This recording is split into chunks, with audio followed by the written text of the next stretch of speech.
ठीक है। Chapter number 3 में जो सबसे पहला टॉपिक है जो आपके सिलेबस में मतलब कि इम्पोर्टेंट है वो है आपका ड्रिफ्ट वेलोसिटी। अच्छा, पहले आपको बता दूं करंट। करंट क्या होता है? Rate of flow of charge. Rate of flow of charge, या इसको दूसरी वे में लिखे तो charge flow in 1 second. 1 second में जो भी चार्ज फ्लो करता है उसी को हम क्या कहते हैं भैया? करंट कहते हैं। तो मैंने मान लिया एक सर्किट से टी सेकेंड में क्यू चार्ज फ्लो कर रहा था, तो 1 सेकेंड में कितना करेगा? क्यू बाय में टी।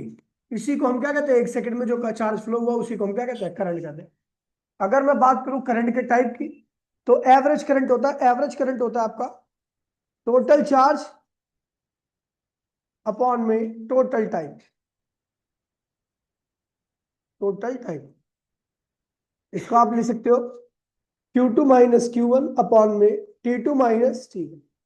दूसरा होता है आपका इंस्टेंटेनियस करंट, जो कि क्या होता है? DQ अपॉन में DT। ये चीजों को डिफरेंशिएट करके आता है, यहां पर वैल्यू पुट करके आती है आपकी। ठीक है। बात करूं कैसी क्वांटिटी है? स्केलर क्वांटिटी है। स्केलर क्वांटिटी है। एसआई यूनिट क्या होगी? एम्पियर। और डायमेंशन भी क्या होगा? ए के बराबर होगा। ठीक है। और इसकी डायरेक्शन जो होती है करंट की वजह से पॉजिटिव टू नेगेटिव होती है। बैटरी के पॉजिटिव से निकलता है और कहा जाता है? नेगेटिव में। ठीक है। आगे बढ़ते हैं। Cause of current. Cause of cause of current. तो अगर मैं कॉज ऑफ करंट की बात करूं तो भैया potential difference is the cause of current. क्या है? Potential difference is the cause of current. Cause of current. Potential difference क्या होता है तो आपको पता भैया, ये एक इलेक्ट्रिक फील्ड लाइन है, ये ए पॉइंट है, ये बी पॉइंट है। अच्छा, पोटेंशियल ऑफ ए जो होगा वो बी से क्या होगा? ज्यादा होगा। यदि आप इन दोनों पॉइंट के बीच में वायर को जोड़ दोगे तो जो वायर करंट है वो वी ए से कहां पे जाएगा? वी बी की तरफ। अगर दोनों पॉइंट को एक ही पॉइंट से जोड़ दिया जाए, मतलब दोनों एंड को एक ही पॉइंट से जोड़ दिया है, तो दोनों वायर के एंड पर सेम पोटेंशियल होगा।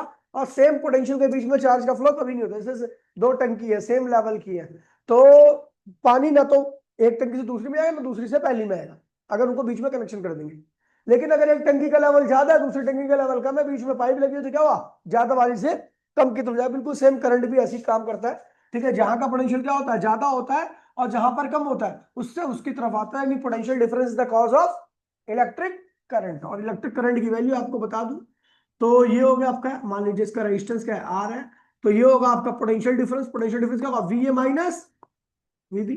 यानी ए का पोटेंशियल माइनस बी का पोटेंशियल अपॉन में सर्किट का रेजिस्टेंस। ये हो गया आपका करंट का कॉज। ठीक है भैया। अच्छा, जब आपका यहाँ पे इस करंट क्या होता है? जीरो। करंट होता ही नहीं है सर्किट में। देन यार कितने अच्छे बच्चे यार। अब जान दे। किसको? नहीं ब्रो, नहीं। ठीक है। तो भैया देखिए, अगर करंट जीरो होता है तो इसे कहते हैं ओपन सर्किट। क्या कहते हैं इसे? ओपन सर्किट कहते हैं। और इस कंडीशन में क्या होता है भैया? आपका पोटेंशियल डिफरेंस क्या होता है? मैक्सिमम होता है। ठीक है। पोटेंशियल डिफरेंस क्या होगा? अब देखो, अगर यहां से यहां के बीच में कोई वायरिंग जुड़ा हुआ तो ए और बी में ए का पोटेंशियल जो हाई था वो हाई रहेगा, बी का जो लो था वो लो रहेगा। तो भैया पोटेंशियल डिफरेंस ए और बी के बीच में क्या आएगा? मैक्सिमम आएगा। इस मैक्सिमम पोटेंशियल डिफरेंस को हम क्या कहते हैं? ईएमएफ कहते हैं। क्या कहते हैं इसको? याद है? सर्किट में अगर आप ए और बी के बीच में वायर को जोड़ दोगे तो करंट का फ्लो स्टार्ट हो जाएगा। यहाँ का पोटेंशियल धीरे धीरे कम होगा, यहाँ का क्या होगा? धीरे धीरे ज्यादा होगा। डिफरेंस की वैल्यू क्या होगी? कम हो जाएगी। ठीक है। तो उसको नॉर्मली हम पोटेंशियल डिफरेंस ही बोलते हैं। ठीक है। और ये क्लोज सर्किट कहलाता है। क्या कहलाता है? Close circuit. लेकिन अगर आपने इन दोनों एंड पर पोटेंशियल नहीं जोड़ा है तो भैया ए का पोटेंशियल ज्यादा ही रहेगा और बी का पोटेंशियल क्या आएगा? कम ही रहेगा। डिफरेंस की वैल्यू क्या आएगी?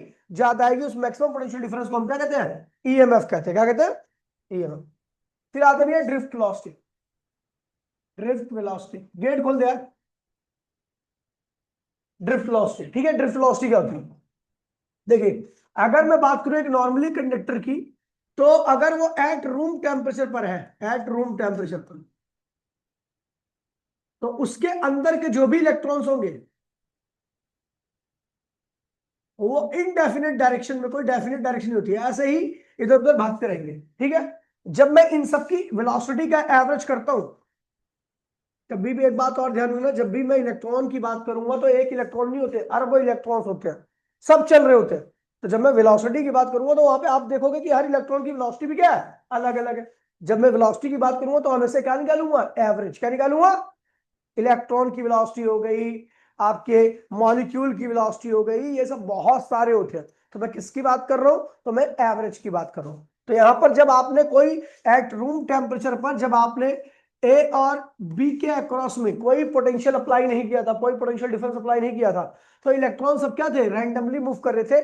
और रैंडमली मूव करने की वजह से हमने क्या किया, उनका एवरेज निकाला, वेलोसिटी का, क्योंकि मुझे अभी भी इस कंडीशन में वेलोसिटी बतानी होती है तो मैं हमेशा एवरेज ही निकालता हूं। ठीक है, तो जब मैं एवरेज निकालता हूं तो वो एवरेज क्या आया, क्या आया, जीरो आया। क्या आया, ये बिफोर, यहां पर आपने पोटेंशियल डिफरेंस की वैल्यू क्या है, ए और बी के बीच का पोटेंशियल डिफरेंस क्या है, जीरो है, मतलब कोई पोटेंशियल डिफरेंस आपने अप्लाई नहीं कर रखा। ठीक है, दोनों एंड का पोटेंशियल सेम है, दोनों एंड का पोटेंशियल सेम है, तो इलेक्ट्रॉन कोई फोर्स एक्सपीरियंस नहीं करेगा और इलेक्ट्रॉन क्या होगा, भागता रहेगा। किसकी वजह से, due to room temperature. Room temperature provide करता है इलेक्ट्रॉन को थर्मल वेलोसिटी, क्या प्रोवाइड करता है, और उसी वेलोसिटी की वजह से इलेक्ट्रॉन लगातार क्या करता है, घूमता रहता है डिफरेंट डायरेक्शन में। ठीक है, अब जैसे हमने क्या किया, पोटेंशियल डिफरेंस ए और बी के अक्रॉस में हमने जीरो से ज्यादा किया।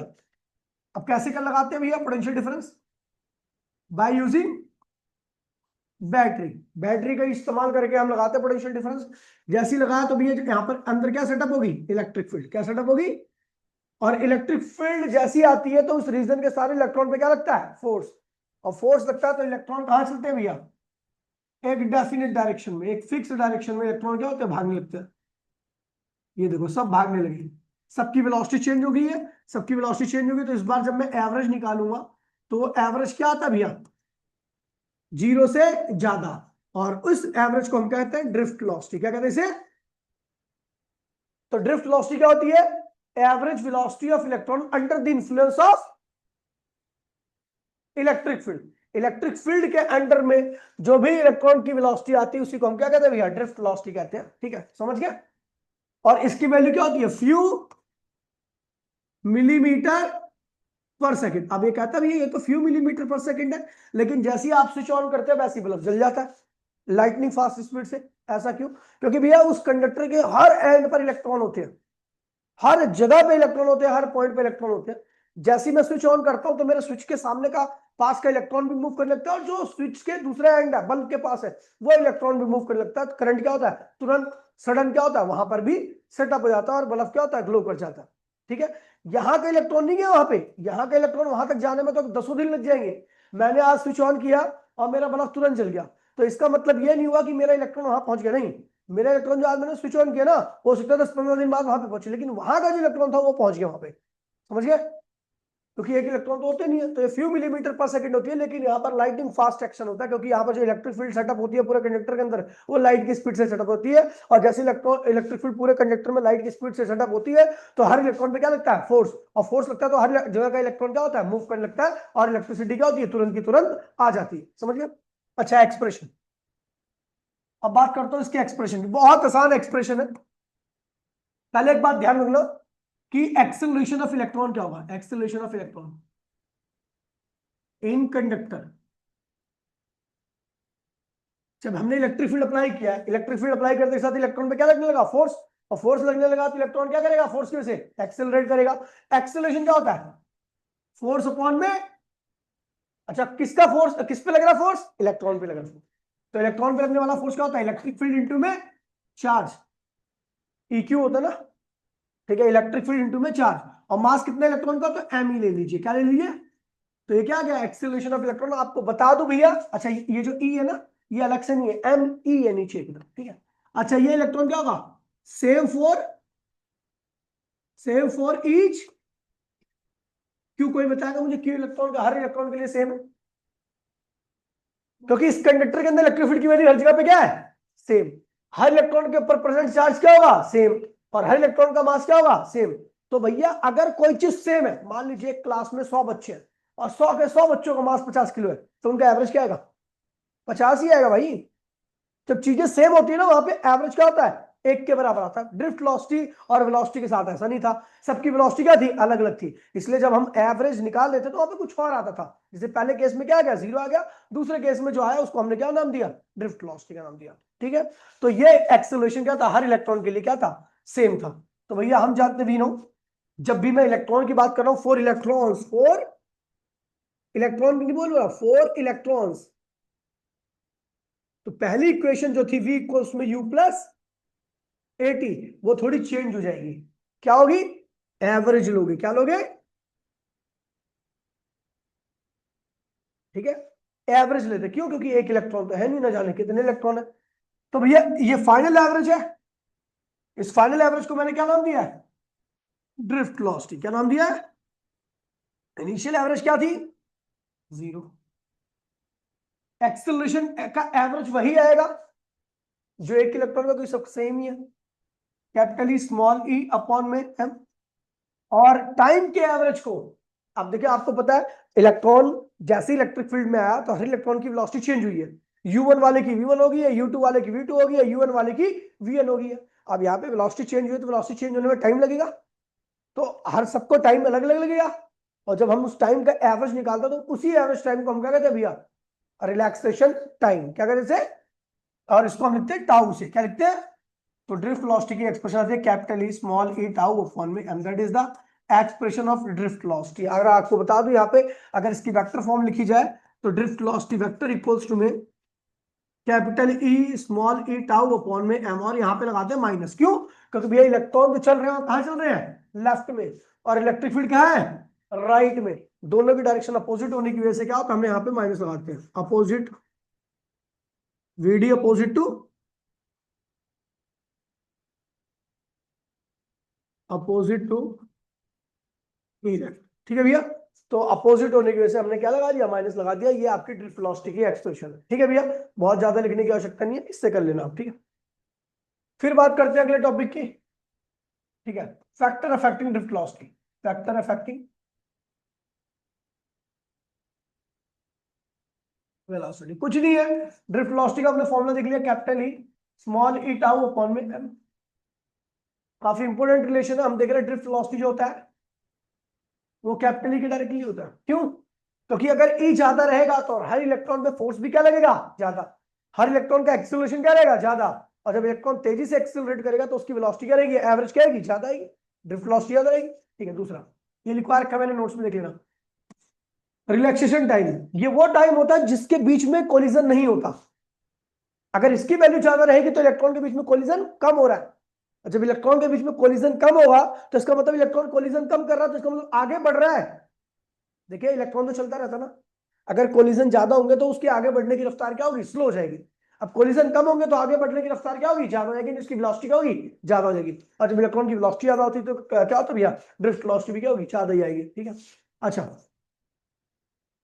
मास के इनवर्सली, क्योंकि अगर किसी भी पार्टिकल का वैसे मास तो कांस्टेंट होते हैं इलेक्ट्रॉन का, लेकिन मान लीजिए इलेक्ट्रॉन की जगह कोई अन्य पार्टिकल चल रहा है जिसका मास क्या ज्यादा है, तो उस केस में क्या होता है कि जिसका मास ज्यादा होता है, आप सबको पता भी है, सब पे तो सेम ही फोर्स लग रहा है ना। अब भैया ट्रक पे भी उतना ही फोर्स लगाओ और साइकिल पे भी उतना फोर्स लगाओ, कौन ज्यादा एक्सेलरेट करेगा?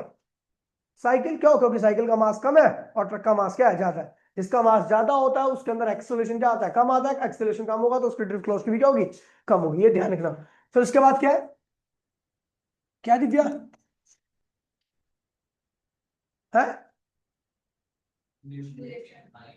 अच्छा, आई एंड ड्रिफ्ट वेलोसिटी के बीच का रिलेशन काफी इंपोर्टेंट रिलेशन है। एक बात ध्यान रखना कि जब भी मैं डेरिवेशन करूंगा इस चैप्टर में, तो मैं उस कंडक्टर की डेरिवेशन करूंगा जिसका एरिया क्या है? ए, लेंथ क्या है? एन, और number of free electron per unit volume क्या है? एन। तो इसके अंदर कुल इलेक्ट्रॉन जो होगा, अच्छा एक इलेक्ट्रॉन पे चार्ज कितना है? ई।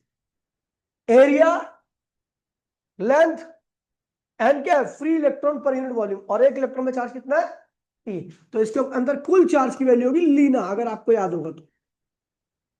ठीक है, लीना चार्ज होगा हमेशा। बस सीधा एक ऐसा कंडक्टर लूंगा जिसका एरिया है, लेंथ है, number of free electron N है, और ई क्या है? चार्ज है, तो इसके अंदर फ्री इलेक्ट्रॉन फ्री चार्ज क्या होंगे, लीना। चलो भैया, तो मैं करंट और ड्रिफ्ट वेलोसिटी के बीच का रिलेशन हम निकाल रहे हैं, ठीक है, कुछ भी नहीं है। अगर मैं बात करूं वीनो,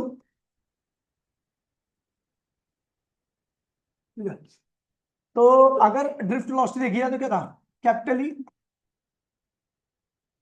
स्मॉल ई टाउ अपॉन में क्या था, एन था, है ना।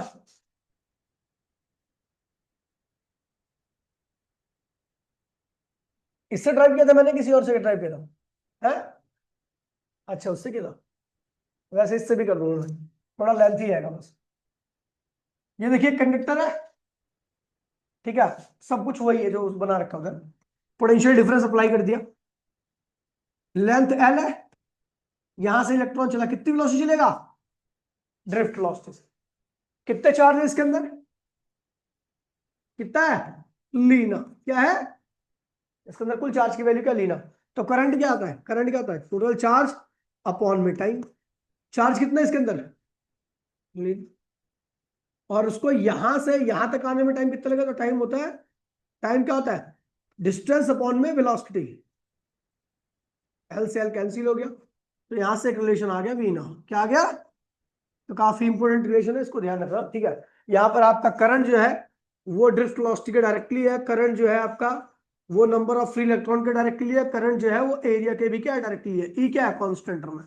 अच्छा, ड्रिफ्ट वेलोसिटी याद होगी तो जाहिर सी बात है क्या होगा, इलेक्ट्रॉन तेजी से मूव करेगा, तेजी से मूव करेगा, तो चार्ज पर सेकंड जो होगा फ्लो कर रहा है वो क्या होगा, ज्यादा हो जाएगा, करंट की वैल्यू क्या होगी, ज्यादा हो जाएगी। एन क्या है, फ्री इलेक्ट्रॉन, क्या है, अगर फ्री इलेक्ट्रॉन की संख्या ज्यादा होगी तो ऑब्वियस सी बात है क्या होगा, अच्छा पर सेकंड जो चार्ज फ्लो कर रहा है वो भी क्या होगा, ज्यादा ही होगा, करंट की वैल्यू क्या होगी, ज्यादा होगी।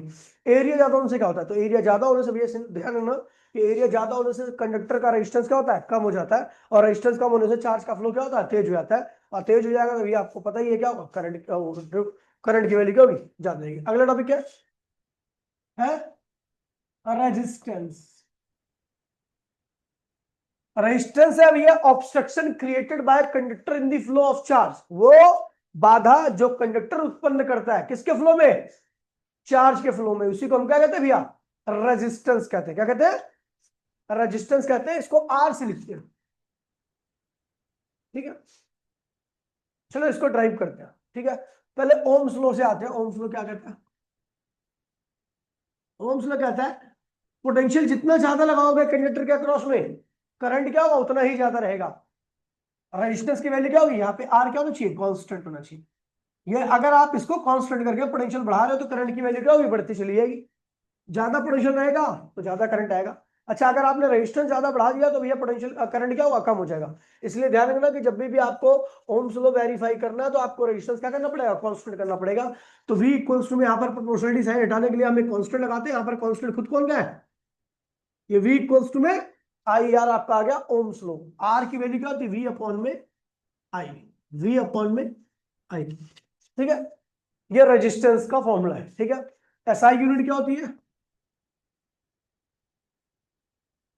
ओम या वोल्ट पर एम्पियर। वोल्ट कैसी क्वांटिटी है, स्केलर क्वांटिटी है।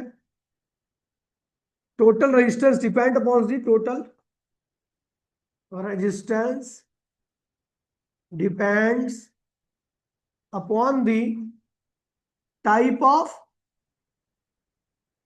कॉम्बिनेशन। किसी भी सर्किट का कुल रेजिस्टेंस बात पे डिपेंड करेगा कि आपने किस टाइप का कॉम्बिनेशन कर रखा है, सीरीज या पैरेलल, आप सबको पता है, ठीक है। सीरीज में अगर मैं बात करूं, डेरिवेशन नहीं आती इसकी, और सीरीज में अगर आप देखोगे तो इस तरीके से रेजिस्टेंस लगा होगा, R1 R2 R3, ठीक है। सब पे करंट की वैल्यू क्या होगी, सेम होगी, क्योंकि एक ही रास्ता है, ठीक है। करंट पानी की तरह बहता है, अगर रास्ता एक है तो हर जगह से पानी क्या होगा, सेम ही जाएगा, ठीक है। तो भैया अगर इस केस में आप रेजिस्टेंस निकालना चाहते हो सीरीज में तो क्या होगा, R1 plus R2 plus R3, और भी आगे होंगे तो यहाँ पे जुड़ जाएगा। अच्छा, एक तो चीज और देख लेना कि यहाँ पे जो कुल रेजिस्टेंस आएगा सीरीज में वो सबसे बड़े वाले से भी क्या होगा, बड़ा होगा, क्योंकि सब जुड़ना ही है भैया। 1 लाख में अगर 0.5 जोड़ रहे हो तो 1 लाख से बड़ा ही तो आएगा, ठीक है। पैरेलल, ये तो सीरीज हो गया। पैरेलल में क्या होता है, यहाँ पे करंट सब पे सेम रहता है, ठीक है। पोटेंशियल सब पे क्या होगा, अलग रहेगा। वो पोटेंशियल कैसे निकलेगा, IR1 IR2 IR3, समझ गया। चलो अब आते हैं पैरेलल कॉम्बिनेशन की। पैरेलल कॉम्बिनेशन को अगर मैं देखूं तो रेजिस्टेंस इस तरीके से जुड़े होते हैं, ऐसा, क्योंकि सब एक ही पॉइंट से जुड़े हैं तो सबका पोटेंशियल क्या होगा, सेम होगा। लेकिन सब पे ऊपर करंट की वैल्यू क्या आएगी, डिफरेंट जाएगी। रीजन पता क्या है, करंट अलग अलग क्यों होता है, देखिए पोटेंशियल सब पे सेम है, लेकिन हो सकता है किसी का रेजिस्टेंस ज्यादा होगा, तो रेजिस्टेंस ज्यादा होगा तो करंट क्या करेगा, ऑप्शन चूज लेगा, ले ये तेरा रेजिस्टेंस ज्यादा है, इससे मैं कम जाऊंगा। और जिसका रेजिस्टेंस कम होगा उससे करंट क्या होगा, ज्यादा जाएगा। तो पैरेलल कॉम्बिनेशन में करंट के पास क्या होती है, चॉइस होती है। चॉइस होती है, भैया तेरा रेजिस्टेंस ज्यादा, मैं तेरे से नहीं जा रहा, तेरे से थोड़ा बहुत चलाएगा, ठीक है। और अब देखो भैया, एक जगह से एक एक डेस्टिनेशन पहुंचने के तीन रास्ते, ठीक है। तो अगर एक रास्ते में ज्यादा बाधा है, या एक रास्ता कंजेस्टेड है, या एक रास्ते में कुछ भी है, तो लोग वहां से जाना कम पसंद करेंगे। कौन से ज्यादा रास्ते ज्यादा जाएंगे, जहां से वो रास्ता क्या हो, कम कंजेस्टेड, या कम कोई ऐसा दुर्घटना वाला रास्ता हो, ठीक है। कम दुर्घटना यहाँ पे होती है वहां से जाएंगे। तो भैया क्या हुआ, ऐसे ही रजिस्टर करंट के साथ भी होता है। करंट देखता है भैया मेरे पास, मेरे को तो जाना उसी पॉइंट पर ही है, तो मैं दूसरा रास्ता चूज कर लूंगा ना। पैरेलल में उसके पास ऑप्शन है, सीरीज में नहीं होता ऑप्शन। सीरीज में क्या है, एक ही रास्ता है। अब चाहे साला कैसा भी रास्ता जाना तो उससे ही है, तो इसीलिए सीरीज में क्या होता है, एक ही रास्ते करंट की वैल्यू क्या होती है, सेम रहती है, ठीक है। अब देखिए, तो इसमें जो कुल रेजिस्टेंस रहेगा, इस केस में टोटल रेजिस्टेंस इन पैरेलल, वो क्या होगा, सब रेजिस्टेंस के रेसिप्रोकल के सम के क्या होगा, बराबर आएगा, ठीक है। और यहां पर जो सबसे छोटा रेजिस्टेंस होता है, कुल रेजिस्टेंस उससे भी क्या आता है, छोटा ही आता है, क्योंकि जब आप रेसिप्रोकल करते हो चीजों का ना, तो चीजें क्या होती है, छोटी हो जाती है, ठीक है। चल, तो ये हो गया आपका, ठीक है। अभी मेरे को रेजिस्टेंस के बारे में some more about resistance, some more about resistance को अगर मैं देखूं तो ये क्या होगा, रेजिस्टेंस जो है, अगर मैं पीछे वाले एक ड्रिफ्ट वेलोसिटी को ले लूं, तो मैंने वीना निकाला था, याद है आपको, वीना।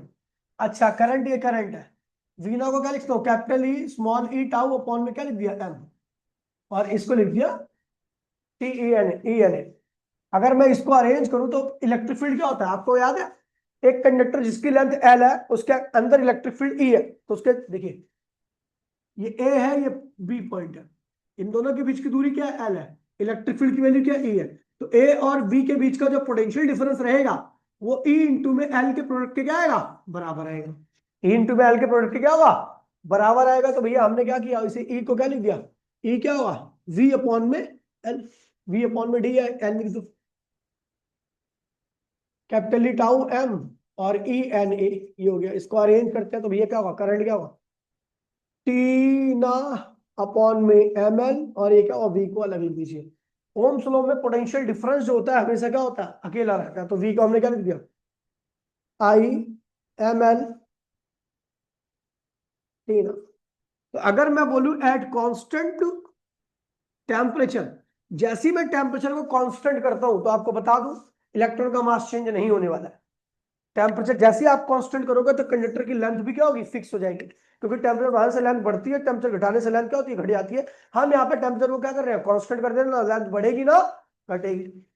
रिलैक्सेशन टाइम भी आपका टेम्परेचर पर ही डिपेंड करता है। कैसे डिपेंड करता है, टेम्परेचर यदि आप बढ़ाओगे तो इलेक्ट्रॉन की रैंडमनेस क्या होती है, बढ़ जाती है।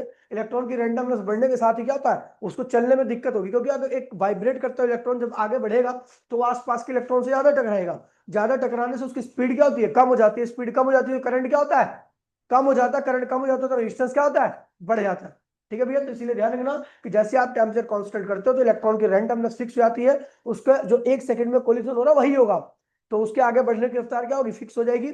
करंट फिक्स हो जाएगा, रेजिस्टेंस भी क्या होगा, फिक्स हो जाएगा, लिखवा रखा है मैंने से, ठीक है। और जैसे ही आप टेम्परेचर कांस्टेंट करते हो तो एरिया भी क्या होता है आपकी बॉडी का, फिक्स हो जाता है, फिक्स, तो रेजिस्टेंस भी क्या होगा, फिक्स हो जाएगा। तो पूरी टर्म क्या होती है, टेम्परेचर कांस्टेंट के साथ ये पूरी टर्म क्या होगी, कांस्टेंट। तो वी क्या हो रहा है, आई के डायरेक्टली आ रहा है, क्योंकि ये पूरी टर्म क्या हो गई है, कांस्टेंट हो चुकी है, ठीक है भैया। तो ये ओम्स लॉ वेरीफाइड हो गया, यहाँ पे कहते हैं वेरीफाई दी ओम्स लॉ, तो आपको इसी तरीके से ओम्स लॉ को वेरीफाई करना है। फिर यहाँ पर अगर आप देखोगे, तो अगर मैं टेम्परेचर कांस्टेंट करता हूं, तो आपको पता है भैया टेम्परेचर कांस्टेंट करता हूं तो ओम्स लॉ में क्या चीज कांस्टेंट आती है, रेजिस्टेंस, और यहाँ पर पूरी टर्म कांस्टेंट आ रही है। सो रेजिस्टेंस क्या होगा, टीना के सर पे मल, ये रेजिस्टेंस का फॉर्मूला हो गया, ठीक है भैया, रेजिस्टेंस का। अच्छा, रेजिस्टेंस जो है वो लेंथ के डायरेक्टली है, रेजिस्टेंस जो है वो रिलैक्सेशन के इनवर्सली है, रेजिस्टेंस जो है वो एरिया के भी क्या इनवर्सली है। ये फैक्टर्स हैं जिस पर रेजिस्टेंस आपका डिपेंड करता है। कैसे, लेंथ बढ़ाने से क्या होता है, तो भैया मास वास तो कांस्टेंट ही होगा, लेकिन मास पे भी आप कह सकते हो। ठीक है, लिखवा रखा है वैसे मास का, चलो मास पे भी लिखते हैं। तो resistance directly equal to mass. ठीक है, देखिए आप जानते हो भैया कि इलेक्ट्रोलाइट वगैरह, इलेक्ट्रॉन के अलावा भी बहुत सारे पार्टिकल है जो करंट कैरी कर सकते हैं। इलेक्ट्रोलाइट्स जो होते हैं वो इलेक्ट्रॉन से बहुत बड़े होते हैं, उनका मास ज्यादा होता है, उन पे लगने वाला फोर्स जो होगा वो अगर इलेक्ट्रॉन के जितने है तो उनका मास ज्यादा, तो एक्सेलरेशन क्या होगा, कम होगा। एक्सेलरेशन कम होगा तो उनकी वेलोसिटी क्या होगी, कम होगी। वेलोसिटी कम होगी तो भी क्या होगा, करंट कम आएगा। करंट कम आएगा तो रेजिस्टेंस क्या होगा, ज्यादा होगा। इसलिए मास बढ़ने से रेजिस्टेंस की वैल्यू क्या होती है, बढ़ जाती है। दूसरा, लेंथ बढ़ने से, जितनी ज्यादा कंडक्टर की लेंथ होगी उतना क्या हो भैया, जब इलेक्ट्रॉन जाएगा आगे बढ़ेगा तो कोलिजन के चांसेस क्या होते हैं, ज्यादा हो जाते हैं। लेंथ बढ़ने से कंडक्टर की लेंथ जैसी बढ़ेगी, मान लीजिए आपको छोटे से इलाके में कोई ऐसा भीड़ भाड़ इलाका, दो इलाके हैं ठीक है, जहां पर भीड़ भाड़ बहुत दूर तक फैली हुई है, और एक इलाका है जहां पे भीड़ भाड़ कम है, कम दूरी तक फैली हुई है। तो जब आप उन दोनों इलाके से पास करोगे तो नंबर ऑफ कोलिजन कहाँ ज्यादा होंगे आपके, जहां पर बहुत दूर तक फैली है। तो लेंथ बढ़ने से क्या होता है, नंबर ऑफ कोलिजन के चांसेस क्या होते हैं, बहुत ज्यादा हो जाते हैं। जब नंबर ऑफ कोलिजन बहुत ज्यादा हो जाएंगे तो आगे बढ़ने की स्पीड क्या होती है, कम हो जाती है, ड्रिफ्ट वेलोसिटी कम होगी। ड्रिफ्ट वेलोसिटी कम होते के साथ ही क्या होगा, करंट कम हो जाता है। करंट कम हो जाता है तो रेजिस्टेंस क्या होता है, बढ़ जाता है। तो इसलिए लेंथ के डायरेक्टली होता है ये। अच्छा, इसको कम करने पर रिलैक्सेशन टाइम क्या होता है, वो टाइम जिसमें कोलिजन होता है।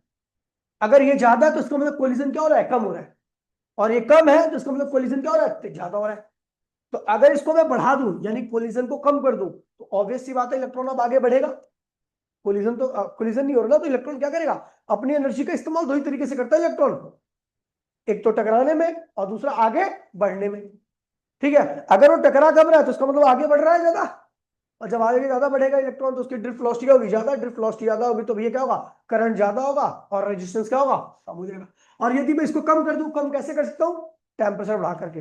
जैसे ही आप टेम्परेचर बढ़ाओगे इलेक्ट्रॉन की रैंडमनेस क्या होती है, बढ़ जाती है। इलेक्ट्रॉन तेजी से वाइब्रेट करता है, आपस के आसपास के इलेक्ट्रॉन से क्या करेगा, ज्यादा टकराएगा, टकराएगा ज्यादा, तो अब अपनी एनर्जी का इस्तेमाल क्या करेगा, चलने में कम करेगा, टकराने में ज्यादा करेगा। जब टकराने में ज्यादा करेगा तो भैया इसकी वेलोसिटी क्या होगी, कम होगी आगे बढ़ने की। वेलोसिटी जब कम हो जाएगी तो करंट कम हो जाएगा, करंट कम हो जाएगा तो भैया रेजिस्टेंस क्या होगा, ज्यादा हो जाएगा।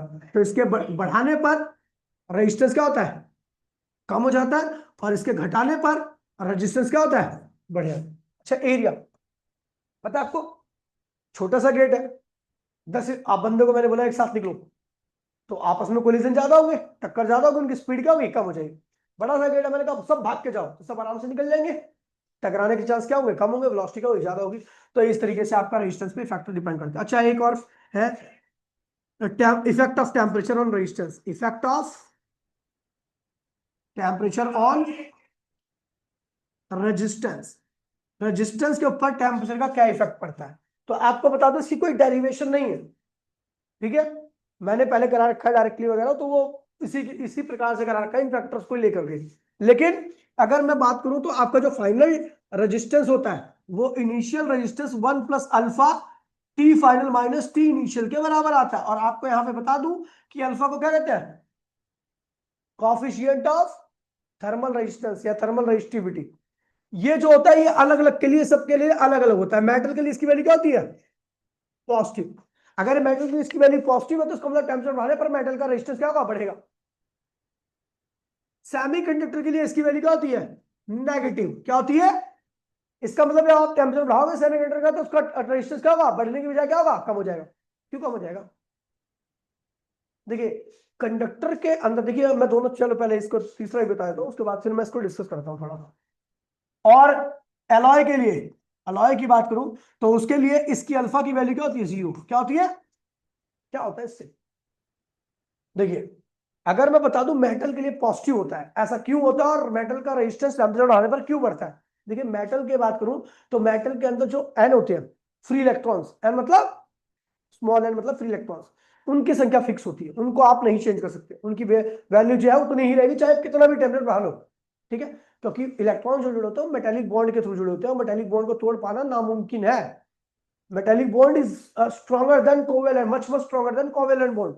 ठीक है, तो वहां से इलेक्ट्रॉन को इजेक्ट कर पाना टेम्परेचर बढ़ा करके आप बहुत मुश्किल काम है। तो अब क्या होता है कि अब तो भैया इलेक्ट्रॉन की संख्या फिक्स है, यदि आप टेम्परेचर बढ़ाओगे तो इलेक्ट्रॉन की रैंडमनेस क्या होगी, बढ़ेगी। रैंडमनेस बढ़ने से आपको पता है उनकी आगे बढ़ने की स्पीड क्या होती है, कम हो जाती है, टकराते ज्यादा है। जब आगे बढ़ने की स्पीड कम हो जाती है तो जाहिर सी बात है ड्रिफ्ट वेलोसिटी कम होगी, ड्रिफ्ट वेलोसिटी कम हुई तो करंट भी क्या हो गया, कम।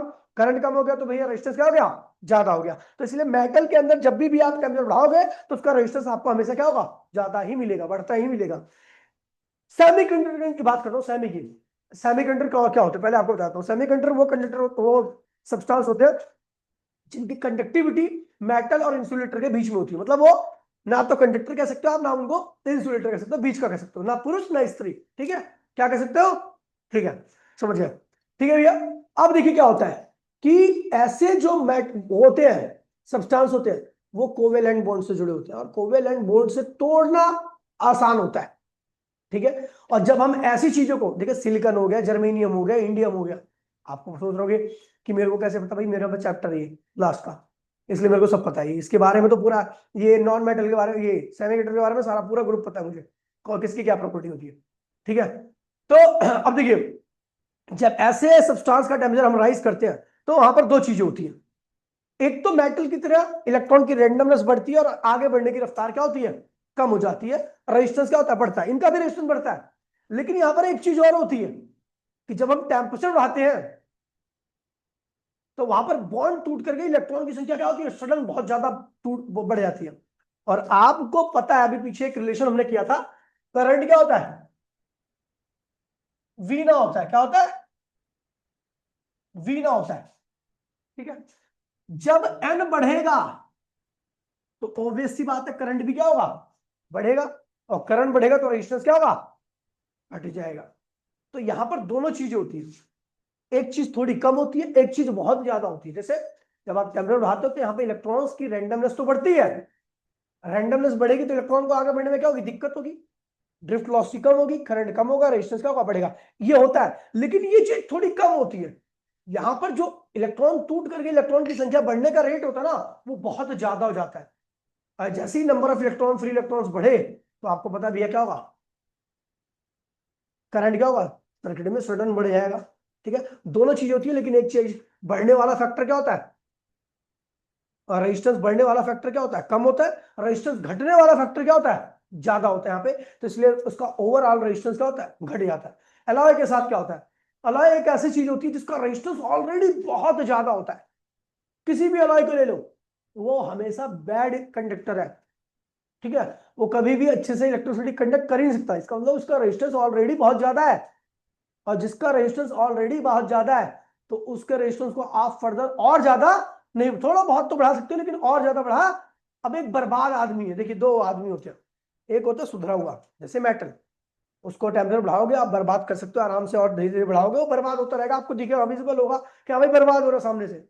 लेकिन एक होता है नशेड़ी गजेड़ी, हर काम में माहिर, बर्बाद है, दुनिया के सारे बुरे काम कर रखे उसने, और आप उसको एक आध बुरा काम कहोगे तो आपको दिखेगा नहीं भी बर्बाद हो रहा है, नहीं हो रहा, उसके लिए तो सब कुछ सैचुरेटेड है। यही होता है अलॉय के साथ, ठीक है। अलॉय का रेजिस्टेंस ऑलरेडी क्या होता है, इतना ज्यादा होता है कि टेम्परेचर बढ़ाने से जो रेजिस्टेंस बढ़ता है वो दूसरा दिखता ही नहीं है, समझी। तो इसीलिए इसके ग्राफ आपको ध्यान रखने हैं कि भैया ये किसका ग्राफ है, रेजिस्टिविटी और टेम्परेचर का। तो भैया ये ग्राफ है मेटल का। अच्छा, मैं ग्राफ यहां से क्यों स्टार्ट कर रहा हूं, कोई बताएगा मुझे, क्योंकि हर चीज का कुछ ना कुछ टेम्परेचर पे रेजिस्टेंस होता है। 0 केल्विन पे भी 0 डिग्री सेंटीग्रेड पे भी आ जाओ ना, सेंटीग्रेड में, ठीक है, सेल्सियस में, डिग्री डिग्री 0 पर भी आपका क्या होगा, कुछ ना कुछ टेम्परेचर रहता ही और रेजिस्टेंस रहता ही है। इसलिए आपको यहां से, और इसके अंदर बहुत तेजी से बढ़ती है रेजिस्टिविटी, ठीक है। ये है आपका,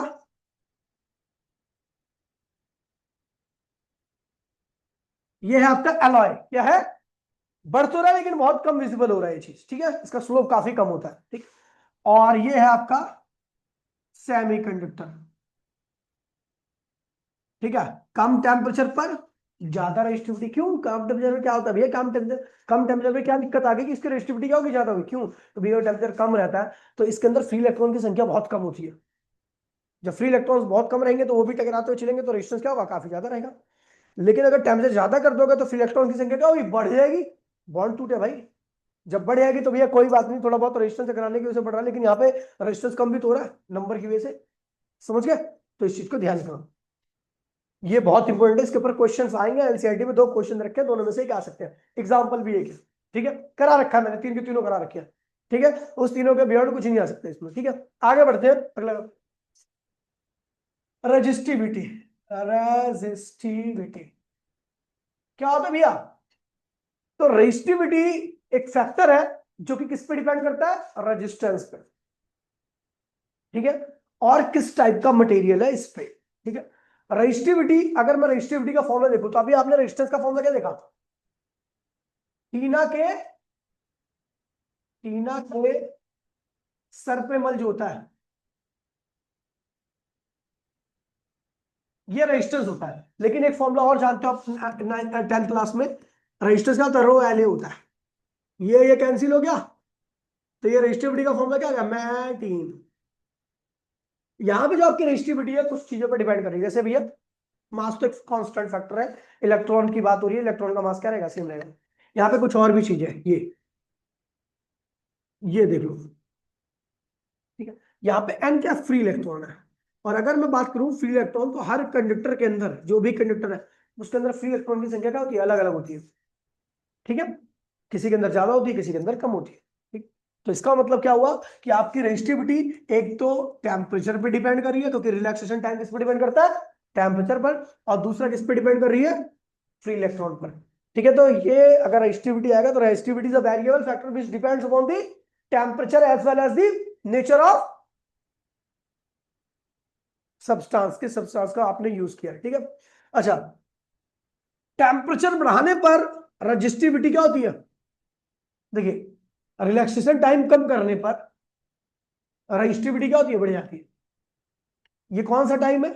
आपको बताया था, जिसके बीच में कोलिजन होता है। अगर ये कम रहेगा तो कोलिजन ज्यादा रहेगा, ये ज्यादा रहेगा तो कोलिजन कम होगा, है ना? तो अब देखिए, हमने टेम्परेचर बढ़ा दिया, टेम्परेचर बढ़ा दिया, इलेक्ट्रॉन की वाइब्रेशन क्या होगी? बढ़ेगी। वाइब्रेशन बढ़ेगी तो कोलिजन की संख्या क्या होगी? बढ़ेगी। कोलिजन की संख्या बढ़ गई तो टाउ की वैल्यू क्या होगी? कम होगी। टाउ की वैल्यू कम होगी तो रेजिस्टिविटी क्या होगी? बढ़ गई। टेम्परेचर कम कर दो, टेम्परेचर कम करोगे तो भैया रैंडमनेस क्या होगी? कम हो जाएगी। वाइब्रेशन कम होगी, नंबर ऑफ कोलिजन कम होंगे, नंबर ऑफ कोलिजन कम होंगे, तो यानी रिलैक्स करने का टाइम क्या है? ज्यादा है। रिलैक्सेशन टाइम ज्यादा होगा तो भैया क्या होगा? रेजिस्टिविटी क्या होगी? कम हो जाएगी। तो ये फैक्टर पे डिपेंड करता है। ठीक है, दूसरा एन पर भी डिपेंड करता है। ठीक है, तो भैया ये आपकी रेजिस्टिविटी होगी। अगर आपको फाइनल रेजिस्टिविटी निकालनी है तो आपको पता होना चाहिए initial resistivity 1 plus alpha T final minus T initial. ये पीछे का फॉर्मूला रेजिस्टेंस से ही आया है। ठीक है, चलो आगे बढ़ते हैं। हाँ, करंट डेंसिटी देखिए भैया, बहुत प्यारा टॉपिक है, जैसे लिखते हैं। कई सारे ऐसे कंडक्टर होते हैं जिसके पर यूनिट एरिया से बहुत सारा करंट जाता है, जिसके पर यूनिट एरिया से बहुत कम करंट जाता है। ठीक है, जहां पर ज्यादा करंट जाता है वहां पे करंट डेंसिटी क्या है? ज्यादा। जहां पर कम करंट जाता है वहां पे करंट डेंसिटी क्या है? करंट कम। तो current density is the ratio of current और एरिया। कौन सा एरिया? Cross sectional area. ठीक है, तो भैया ये करंट डेंसिटी है कि वेक्टर क्वांटिटी होती है जिसके पास डायरेक्शन, ये डायरेक्शन है, डायरेक्शन क्या है? Same as current, same as current और इलेक्ट्रिक फील्ड। Electric field. ठीक है, तो करंट डेंसिटी एक वेक्टर क्वांटिटी है जिसके पास मैग्नीट्यूड ये होता है और डायरेक्शन जो होती है वो एन होती है। और एन की वैल्यू क्या होती है? Same as current. अगर करंट इस डायरेक्शन में चल रहा है तो करंट डेंसिटी भी क्या होगी? इस डायरेक्शन में होगी। ठीक है भैया, चलो अगला क्या? कंडक्टेंस। तो भैया रेसिप्रोकल ऑफ रेजिस्टेंस। रेजिस्टेंस ज्यादा होता है तो करंट कम फ्लो करता है, और रेजिस्टेंस कम होगा तो यानी उसका कंडक्टेंस क्या होगा? ज्यादा होगा, तो करंट क्या होगा? ज्यादा फ्लो करेगा। इसका फॉर्मूला होता है टीना के नीचे मन, टीना के कंडक्टेंस। इसकी एसआई यूनिट क्या होती है? पर ओम या साइमन। क्या होगी? साइमन। ठीक है, अगला बोलो। अच्छा, इसका कॉम्बिनेशन थोड़ा सा डिफरेंट होता है। इसका कॉम्बिनेशन थोड़ा सा सीरीज में देखिए, अगर आप देखोगे रेजिस्टेंस क्या होता है सीरीज में? 1/R1 ये होता है। तो हम तो पता, हम तो कंडक्टेंस निकाल रहे हैं, और कंडक्टेंस क्या होता है? उल्टा होता है रेसिस्टेंस का। तो ये क्या हुआ? GS। ये क्या हुआ? G1। ये क्या हुआ? GN। ठीक है, और पैरेलल में देखोगे तो क्या होगा 1r1 plus dot dot dot dot rn, ये क्या होगा रेसिप्रोकल ऑफ जीपी, ये क्या होगा रेसिप्रोकल ऑफ जी1, और ये रेसिप्रोकल होगा जी, ये होगा। ठीक है, आगे बढ़ो। कंडक्टिविटी, अच्छा conductivity is the reciprocal of resistivity. ठीक है, रेजिस्टिविटी क्या था, मैं तीन, तो कंडक्टिविटी क्या होगा सिग्मा, 1 बाय में रो होता है, तो ये क्या होगा 3 में। ठीक है, ये ज्यादा होगा तो कंडक्टिविटी ज्यादा, ज्यादा कब होगा ये टेम्परेचर कम होगा। ठीक है, ध्यान रखना सबसे मेन चीज है टाउ, ये क्या होगा tau is inversely equal to क्या होता है टेम्परेचर, टेम्परेचर बढ़ाओगे। ठीक है, अब मैं आपको थोड़ा सा लिंक देता हूँ उसका। ठीक है, टेम्परेचर यदि आप बढ़ाते हो तो रैंडमनेस, रैंडमनेस क्या होती है, क्या होती है बढ़ेगी। रैंडमनेस बढ़ने से कोलिजन्स क्या होती है, नंबर क्या, हाँ नंबर ऑफ कोलिजन क्या होंगे इंक्रीज कर देंगे। नंबर ऑफ कोलिजन अगर इंक्रीज हो गए तो रिलैक्सेशन टाइम क्या होगा, सेशन टाइम क्या होगा घट जाएगा। और रिलैक्सेशन टाइम घटने का मतलब है टाउ भी क्या होगा कम हो जाएगा, टाउ कम हो जाएगा तो रेजिस्टेंस क्या होगा, समझ गया। टेम्परेचर बढ़ाने से ये होता है, यानी टाउ और टेम्परेचर एक दूसरे क्या है इनवर्सली है। और आपको पता है टाउ के इनवर्सली डायरेक्टली कौन है करंट है, और टाउ के ही डायरेक्टली कौन है, एक और तो था ड्रिफ्ट वेलोसिटी, क्या है, ये दोनों टाउ के डायरेक्ट, ये अगर ये दोनों इसके डायरेक्टली है तो ये टेम्परेचर क्या होंगे इनवर्सली होंगी। क्या बोल रहे थे किसके बीच का। अब देखिए बहुत प्यारा रिलेशन है, आपने देखा था करंट क्या था वी डी वी ना, आई इक्वल्स टू में ए को इधर ले आओ, इसको कैपिटल ई स्मॉल ई टाउ अपॉन में एम लिख दीजिए, और ई एल लिख दो, है ना। तो ये क्या होगा करंट डेंसिटी हो गया, बोलो हाँ, कैपिटल ए, ये 3 हो गया मैं, भैया मैं 3 तो रेजिस्टिविटी था ना, 3 में क्या होगा कंडक्टिविटी होगा, देखो। तो जे इक्वल्स टू में कैपिटल ई और ये सिग्मा, ये हो गया आपका। ठीक है, अब एक चीज देखिए भैया, एक और आपको बता रहा हूँ मोबिलिटी, मोबिलिटी देखिए mobility the ability of motion, ability of motion is known as, जो ज्यादा मूव करता है, जो इलेक्ट्रॉन जो चार्ज पार्टिकल आसानी से मूव कर सकता है उसकी मोबिलिटी क्या होती है ज्यादा होती है, और जो कम मूव कर सकता है उसकी मोबिलिटी क्या होती है कम होती है। तो मोबिलिटी जो होता है वो इलेक्ट्रिक फील्ड के, सॉरी ड्रिफ्ट वेलोसिटी के डायरेक्टली होता है, और इलेक्ट्रिक फील्ड के क्या होता है इनवर्सली होता है। अब देखिए कैसे, इलेक्ट्रिक फील्ड अगर आपको दो चार्ज पार्टिकल है, दो चार्ज पार्टिकल के चलाने के लिए आपको अलग अलग इलेक्ट्रिक फील्ड अप्लाई करनी पड़ रही है। ए चार्ज पार्टिकल है उसको चलाने के लिए आपको ज्यादा इलेक्ट्रिक फील्ड अप्लाई करनी पड़ रही है, बी चार्ज पार्टिकल को स्टार्ट करने के लिए कम इलेक्ट्रिक फील्ड अप्लाई करनी पड़ रही है। तो इसका मतलब मोबिलिटी ज्यादा किसकी हुई, ए की या बी की, ए की कैसे याद होगी भाई, अगर ए आसानी से नहीं चल पा रहा उसको चलाने के लिए आपको ज्यादा इलेक्ट्रिक फील्ड अप्लाई करनी पड़ी, इसका मतलब उसकी मोबिलिटी क्या थी कम थी। इलेक्ट्रिक फील्ड चार्ज पार्टिकल में फोर्स लगाती है, यदि ए ज्यादा फोर्स में चल रहा है इसका मतलब उसकी मोबिलिटी क्या है कम है। तो इलेक्ट्रिक फील्ड ज्यादा करने से मोबिलिटी क्या होती है, अगर कहीं पे इलेक्ट्रिक फील्ड आपको ज्यादा अप्लाई करनी पड़ती है इसका मतलब उसकी मोबिलिटी क्या है कम है। दूसरा, अगर किसी इलेक्ट्रिक दो चार्ज पार्टिकल है, दोनों में से दोनों पे हमने सेम इलेक्ट्रिक फील्ड अप्लाई कर रखा, मतलब सेम फोर्स लगा रहे हैं, लेकिन ए जो है वो तेजी से मूव कर रहा है, बी तेजी से मूव नहीं कर पा रहा, तो किसकी मोबिलिटी ज्यादा होगी, ए की। जो जिसकी drift velocity given electric field में ज्यादा होगी उसकी मोबिलिटी भी क्या होगी, तो ड्रिफ्ट कम नहीं ज्यादा। ठीक है, तो मोबिलिटी इक्वल्स टू में क्या हो जाएगा आपका ड्रिफ्ट वेलोसिटी अपॉन में इलेक्ट्रिक फील्ड, आप ऑलरेडी ड्रिफ्ट वेलोसिटी निकाल चुके कैपिटल ई स्मॉल ई टाउ अपॉन में ई से ही कैंसिल हो गया, तो ये भी क्या होता है मोबिलिटी का फॉर्मूला होता है। मोबिलिटी जिसकी ज्यादा वो आसानी से मूव करेगा कम इलेक्ट्रिक फील्ड में ज्यादा तेजी से, जिसकी मोबिलिटी कम वो ज्यादा इलेक्ट्रिक फील्ड में ज्यादा मूव नहीं कर पाएगा। Which one is more mobile, electron और proton, which one is more mobile, electron और प्रोटॉन, तो electron is more mobile than proton. ठीक है भैया, क्योंकि उसका मास भी कम होता है, और दूसरा उसको अगर उतना ही फोर्स लगाओगे इलेक्ट्रॉन के ऊपर जितना प्रोटॉन लगा रहे हो तो इलेक्ट्रॉन बहुत तेजी से भागेगा, उससे 2000 गुना तेज भागेगा। समझ गए, चलो अगला बोलो। है colour coding out of syllabus है।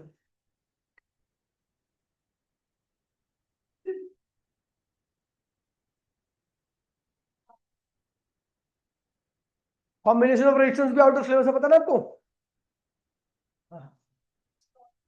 जूल्स लॉ ऑफ हीटिंग कुछ भी नहीं है, देखिए भैया।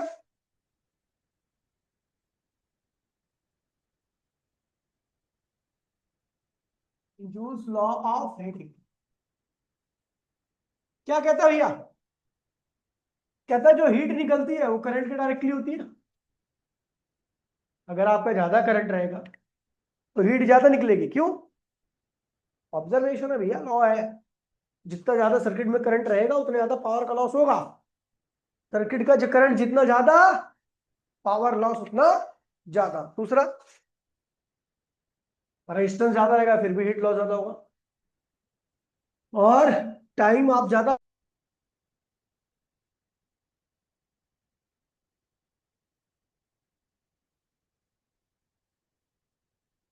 तो अगर आप ज्यादा टाइम तक यूज करोगे तो जाहिर सी बात है हीट लॉस भी क्या होगा, ज्यादा होगा। इन सारे फैक्टर को कंबाइन करोगे तो H is equal to I square R T. इसी को हम क्या कहते हैं भैया? Joule's law of heating. क्या कहते हैं? I square R T. ठीक है भैया, ठीक है। Power, power is the power, heat per second, heat per second, energy per second. ठीक है, ठीक है। ये सब क्या, वर्क पर सेकेंड, ये सब पावर है। आई स्क्वायर आर टी अपॉन में टी से टी कैंसिल हो गया, पावर का फॉर्मूला क्या है? आई स्क्वायर आर।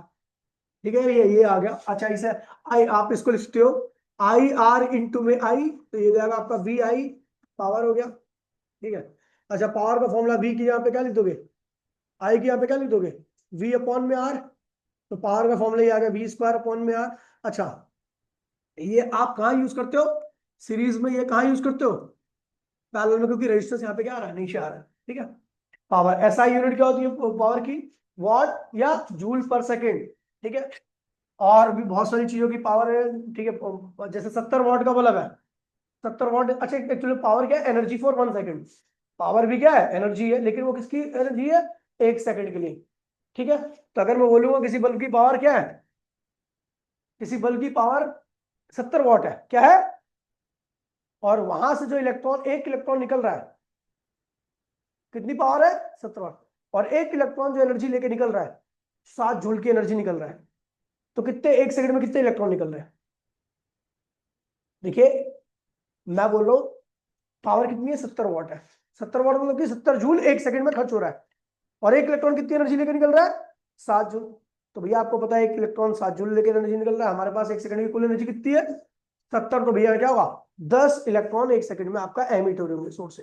ठीक है। तो कभी भी अगर आपको 1 सेकंड के नंबर ऑफ इलेक्ट्रॉन की पूछा जाए तो समझ जाना एक्चुअली में पावर क्या, एनर्जी है, किसके लिए? 1 सेकंड के लिए। ठीक है, यहां से आप कर सकते हो। क्या है ना? सेल।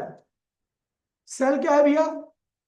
Constant voltage supplier. ठीक है भैया, जो लगातार सर्किट में कांस्टेंट वोल्टेज सप्लाई करता है उसको हम क्या कहते हैं भैया? सेल कहते हैं। क्या कहते हैं? सेल। सेल का सिंबल ही होता है,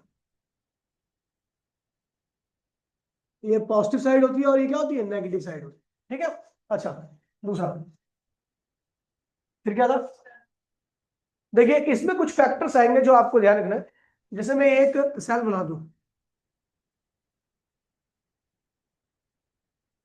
इसे कहते हैं एक्सटर्नल रेजिस्टेंस। क्या कहते हैं इसे? रेजिस्टेंस। इस सेल के अंदर भी खुद का कुछ रेजिस्टेंस होता है, उसको हम क्या कहते हैं? Internal resistance. और इंटरनल रेजिस्टेंस कई सारे फैक्टर पे डिपेंड करता है। जैसे आपका ये सेल जो है वो किस टाइप के इलेक्ट्रोलाइट का बना हुआ है? सेल किससे बना होता है? इलेक्ट्रोलाइट्स का। स्ट्रॉन्ग इलेक्ट्रोलाइट्स रहेंगे तो टूट जाएंगे आसानी से। स्ट्रॉन्ग इलेक्ट्रोलाइट्स क्या होते हैं? डाइल्यूट कर सकते हैं आसानी से। जो डाइल्यूट जाता है उसके बहुत सारे आयंस बन जाते हैं, बहुत सारे आयंस रहेंगे तो कंडक्टिविटी क्या होती है? ज्यादा होती है। इंटरनल रेजिस्टेंस क्या होता है? कम होता है। लेकिन अगर ये सेल वीक इलेक्ट्रोलाइट का बना हुआ है तो इलेक्ट्रोलाइट्स आसानी से टूट नहीं पाएंगे। टूट नहीं पाएंगे तो फ्री आयंस की संख्या क्या होगी? कम होगी। और फ्री आयंस की संख्या कम होगी तो भैया क्या होगा? करंट की वैल्यू कम होगी, तो रेजिस्टेंस की वैल्यू क्या होगी? कौन सा रेजिस्टेंस की? इंटरनल रेजिस्टेंस की वैल्यू क्या होगी? ज्यादा होगी। इंटरनल रेजिस्टेंस को हम किससे लिखते हैं? स्मॉल आर से। अच्छा, जितने टाइम तक आप यूज करते जाओगे उतने टाइम तक क्या होगा? ये इंटरनल रेजिस्टेंस बढ़ता जाएगा, क्योंकि जितने टाइम तक आप यूज करोगे अंदर की इलेक्ट्रोलाइट की कंसंट्रेशन उतनी क्या होगी? बढ़ती जाएगी। क्यों? क्योंकि अंदर का पानी सूखता जाएगा। ठीक है। जैसे जैसे कंसंट्रेशन बढ़ती जाएगी तो इलेक्ट्रॉन जो पहले कम भीड़ भाड़ थी, अब कंसंट्रेशन बढ़ने की वजह से क्या होगा, ज्यादा भीड़ भाड़ होगी, इलेक्ट्रॉन आयंस को चलने में क्या होगी, दिक्कत होगी, इंटरनल रेजिस्टेंस क्या होगा, बढ़ जाएगा। अगला, ठीक, अच्छा इक्वेशन नहीं निकाली क्या मैंने इसकी? इसकी इक्वेशन भैया देखिए, सुन लीजिए, इसकी इक्वेशन होती है E इक्वल्स में V plus I are. V क्या होता है, कैपिटल आई कैपिटल आर, और ये होता है आपका, सॉरी कैपिटल आई मतलब वो, बस ये V इक्वल्स में आई आर होता है, और इंटरनल रेजिस्टेंस क्या होता है, I इंटू में small r. I R, R क्या है, external resistance, I small r, small r क्या है, इंटरनल रेजिस्टेंस, और ई क्या है, ईएमएफ क्या है, ये कहते हैं डिस्चार्जिंग इक्वेशन, क्या कहते हैं। लेकिन जब आप चार्ज करते हो तो जो बाहर का पोटेंशियल है वो बैटरी का पोटेंशियल से क्या होना चाहिए, ज्यादा होना चाहिए। तो उस केस में आपका जो बाहर का पोटेंशियल आता है वो ई प्लस आई आर के बराबर आता है, ठीक है, ये ई प्लस आई आर आएगा यहाँ पे, माइनस ये डिस्चार्ज, ये देखो यहाँ पर चेंज होता है, ये इसकी जगह पे आता है, ये इसकी जगह पे आता है, ठीक है। इक्वेशन ड्राइव करने के लिए कभी नहीं आती, आएंगे तो उसके ऊपर क्वेश्चन आएंगे, ठीक है। इसके कुछ ग्राफ है वो मैं आपको अभी डिस्कस कर दूंगा, एक बार ये अपने नोटबुक दिखाना,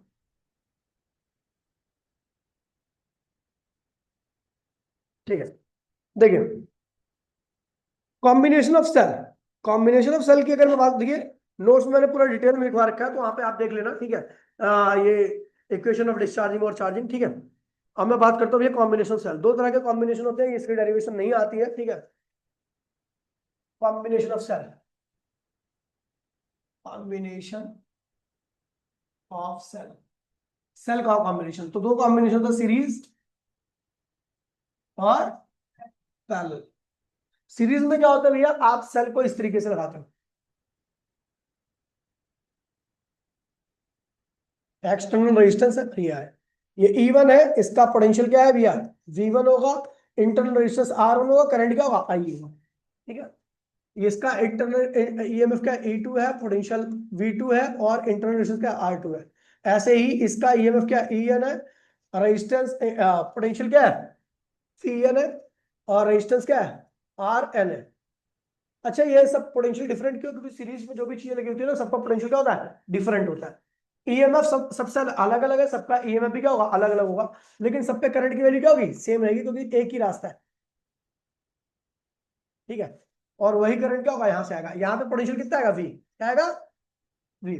अच्छा, V जो है वो टोटल पोटेंशियल है, तो V की वैल्यू किसके बराबर होगी, V1 V2 और Vn, ठीक है। V1 आपको पता है V क्या होता है, अच्छा अभी पीछे क्या है, ये सारे के सारे सेल क्या हो रहे हैं, डिस्चार्ज हो रहे हैं, क्या हो रहे हैं, कैसे पता, क्योंकि सबके पॉजिटिव से क्या निकल रहा है, करंट। जब सेल के पॉजिटिव से निकलेगा करंट तो सेल होगा डिस्चार्ज, और जब सेल के अंदर पॉजिटिव में जाएगा करंट तो सेल होगा चार्ज। यहाँ पे सबके पॉजिटिव से निकल रहा है, तो हमने क्या लिखा दिया, डिस्चार्जिंग इक्वेशन। डिस्चार्जिंग इक्वेशन क्या कहती है, E इक्वल्स में V प्लस आई आर, तो V की वैल्यू क्या होगी, E माइनस I1 R1, आई तो सेम ही रहेगा ना, IR1 IR, तो V क्या है, टोटल है, हाँ? अरे वन वन वन वन नहीं लगा रहा ना मैं नॉर्मल इक्वेशन लिख रहा हूँ, ठीक है। तो वी क्या है, टोटल पोटेंशियल है, इसकी वैल्यू क्या होगी, टोटल ईएमएफ, करंट सेम है, टोटल रेजिस्टेंस। V1 की वैल्यू क्या होगी, E1 माइनस आई R1, V2 की वैल्यू क्या होगी, E2 माइनस आई R2, और इसकी वैल्यू क्या होगी, EN माइनस आई। अब देखो भैया, ये ईएमएफ जो होगा, टोटल ईएमएफ क्या होगा, E1 E2 और E3 सबके सम के बराबर आएगा, सीरीज में ही होता है। और ये जो होगा वो इन सबके सम के बराबर आएगा, आई कॉमन ले लोगे तो आपको आर टी इक्वल्स में क्या मिलेगा, R1 plus R2 plus dot dot dot RN। Circuit में कुल करंट कितना होगा, टोटल ईएमएफ सीरीज में अपॉन में total external resistance plus total, ये बहुत इंपॉर्टेंट इक्वेशन है, ध्यान रखना, ठीक है। मैंने क्वेश्चन भी करवा रखे हैं इसके काफी सारे, तो वहां से आप क्वेश्चन देख लेना, पक्का क्वेश्चन इसके आएंगे एक दो, ठीक है।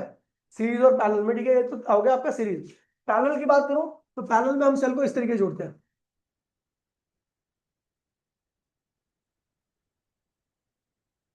ईएमएफ E1 है, ईएमएफ E2 है, ईएमएफ EN है, पोटेंशियल सब पे सेम रहेगा क्योंकि सब क्या है, सेम पॉइंट से कनेक्टेड है। Resistance R1 R2 R3, current क्या होगा, इससे I1 आएगा, इससे I2 आएगा, इससे I3 आएगा।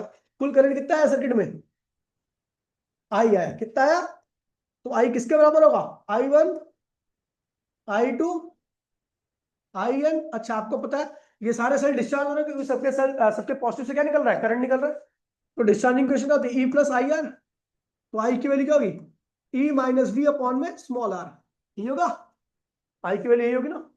तो आई क्या टोटल करंट है, टोटल करंट क्या होगा, टोटल ईएमएफ, पोटेंशियल सब पे सेम है, अपॉन में टोटल रेजिस्टेंस, ये क्या होगा, E one V R one, ये क्या होगा, E two V R two, ऐसी क्या होगा, E N V R N.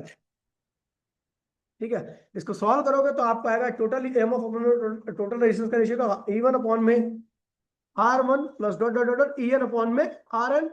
ऐसे आपका कुल रेजिस्टेंस क्या आएगा, वन बाय में आर टी इक्वल्स टू में वन बाय में R one dot dot dot one by में आर। अच्छा एक चीज यहाँ पे बहुत इंपॉर्टेंट बताने वाला हूं मैं आपको, ठीक है। जैसे मान लीजिए आपका एक सेल का पॉजिटिव है, एक सेल का नेगेटिव, ऐसे कनेक्टेड है, तो ये है तो सीरीज में ही है, तो ये इसका ईएमएफ ई वन है, इसका ईएमएफ ई टू है, रेजिस्टेंस आर वन है आर टू है, तो इसका कुल ईएमएफ जो होगा वो होगा आपका, मान लीजिए ज्यादा है कम है, तो दोनों सेम टर्मिनल जुड़ने की वजह से ना ईएमएफ हमेशा माइनस होता है, अपोजिट टर्मिनल पे प्लस होता है। नोट्स में करा रखे हैं इसको क्वेश्चन, टेंशन की बात नहीं है, ठीक है। तो मान लीजिए इसका ईएमएफ ज्यादा है, इसका ईएमएफ कम है, तो क्या होगा, कुल ईएमएफ क्या होगा, E one minus E two. और रेजिस्टेंस क्या होगा, देखिए रेजिस्टेंस का कोई टर्मिनल नहीं होता, तो ये तो जुड़ेगा ही जुड़ेगा। इंटरनल रेजिस्टेंस क्या होगा, R one plus R two, external क्या है, कैपिटल आर। ये क्या होगा, कुल करंट आ गया। कुल करंट क्या होता है, टोटल ईएमएफ अपॉन में total external plus total internal resistance, ठीक है। अच्छा मान लीजिए आपका ई टू ज्यादा है, तो क्या करो, ई टू माइनस ई वन, ये क्या कुल रेजिस्टेंस, कुल ईएमएफ हो गया, कुल एक्सटर्नल हो गया, और कुल इंटरनल रेजिस्टेंस की वैल्यू अभी भी क्या होगी, सेम रहेगी, ये क्या होगा, कुल करंट आ गया, ठीक है। मान लीजिए सर्किट में ऐसा क्वेश्चन, बहुत आसान क्वेश्चन आया था पिछली बार, 50 वोल्ट है, 40 वोल्ट है, इंटरनल रेजिस्टेंस 2 ओम है, इसका 3 ओम है, एक्सटर्नल रेजिस्टेंस क्या भैया 5 ओम है, करंट बताओ कितना होगा, करंट बताओ कितना होगा। तो भैया देखिए 50 और 40 ये ज्यादा है, दोनों के सेम टर्मिनल कनेक्टेड है, तो क्या करें भैया, 10 आ गया, एक्सटर्नल कितना है भैया 5, इंटरनल भी कितना होगा 5, क्या होगा भैया आपका 1 एम्पियर, आंसर आ गया, ठीक है। आगे बताओ।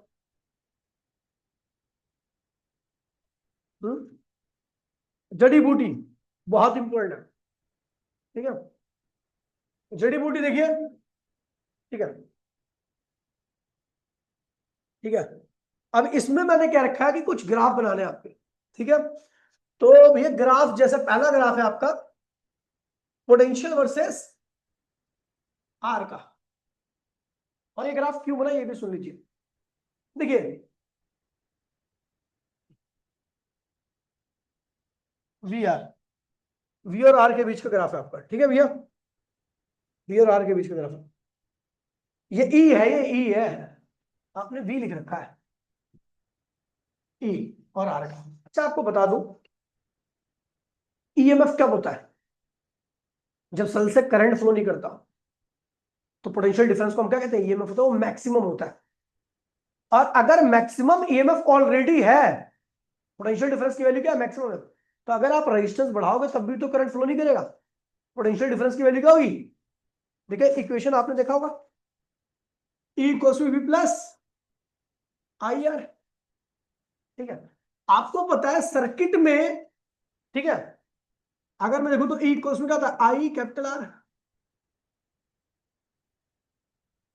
इसे ऐसे बदलो, ठीक है, E equals to V plus I R होता है। मैंने कह दिया इफ आई इक्वल्स टू में क्योंकि मैं जब ईएमएफ की बात करता हूं ना, तो ईएमएफ वाले केस में करंट की वैल्यू क्या होती है, जीरो होती है, क्या होती है, तो करंट की वैल्यू जीरो कर दो, तो ई इक्वल्स में क्या हो, वी आ गया। यानी ये जो फैक्टर है वो रेजिस्टेंस पे डिपेंड ही नहीं कर रहा, ठीक है। अगर आप रेजिस्टेंस और ईएमएफ की वैल्यू को देखोगे ना, अगर मैं ईएमएफ की, मैं कह दूं भैया इस सेल का ईएमएफ ई है, अभी ई है, तो उसके बाद भी अगर आप रेजिस्टेंस को बढ़ाओगे ना, तो ईएमएफ उसका ई ही रहेगा, क्योंकि जब मैं ईएमएफ की बात करूंगा तो सर्किट में करंट फ्लो ही नहीं कर रहा। तो अगर आपका गिवन सर्किट में करंट फ्लो ही नहीं कर रहा, अगर आप रेजिस्टेंस बढ़ाओगे तो वहां पे कोई फर्क पड़ने वाला ही नहीं, अब भी फ्लो नहीं करेगा, और सर्किट में करंट फ्लो नहीं करेगा, तो ईएमएफ की वैल्यू हमेशा क्या रहेगी, सेम ही रहेगी, कुछ भी रेजिस्टेंस बढ़ा लो। तो इसमें आपको ग्राफ कैसे खींचने वाला है, ऐसा ही खींचने वाला है, ठीक है, रेजिस्टेंस पे डिपेंड नहीं करता। ई जो है, ई आर पे, ई आर पे डिपेंड नहीं करता, ठीक है भैया।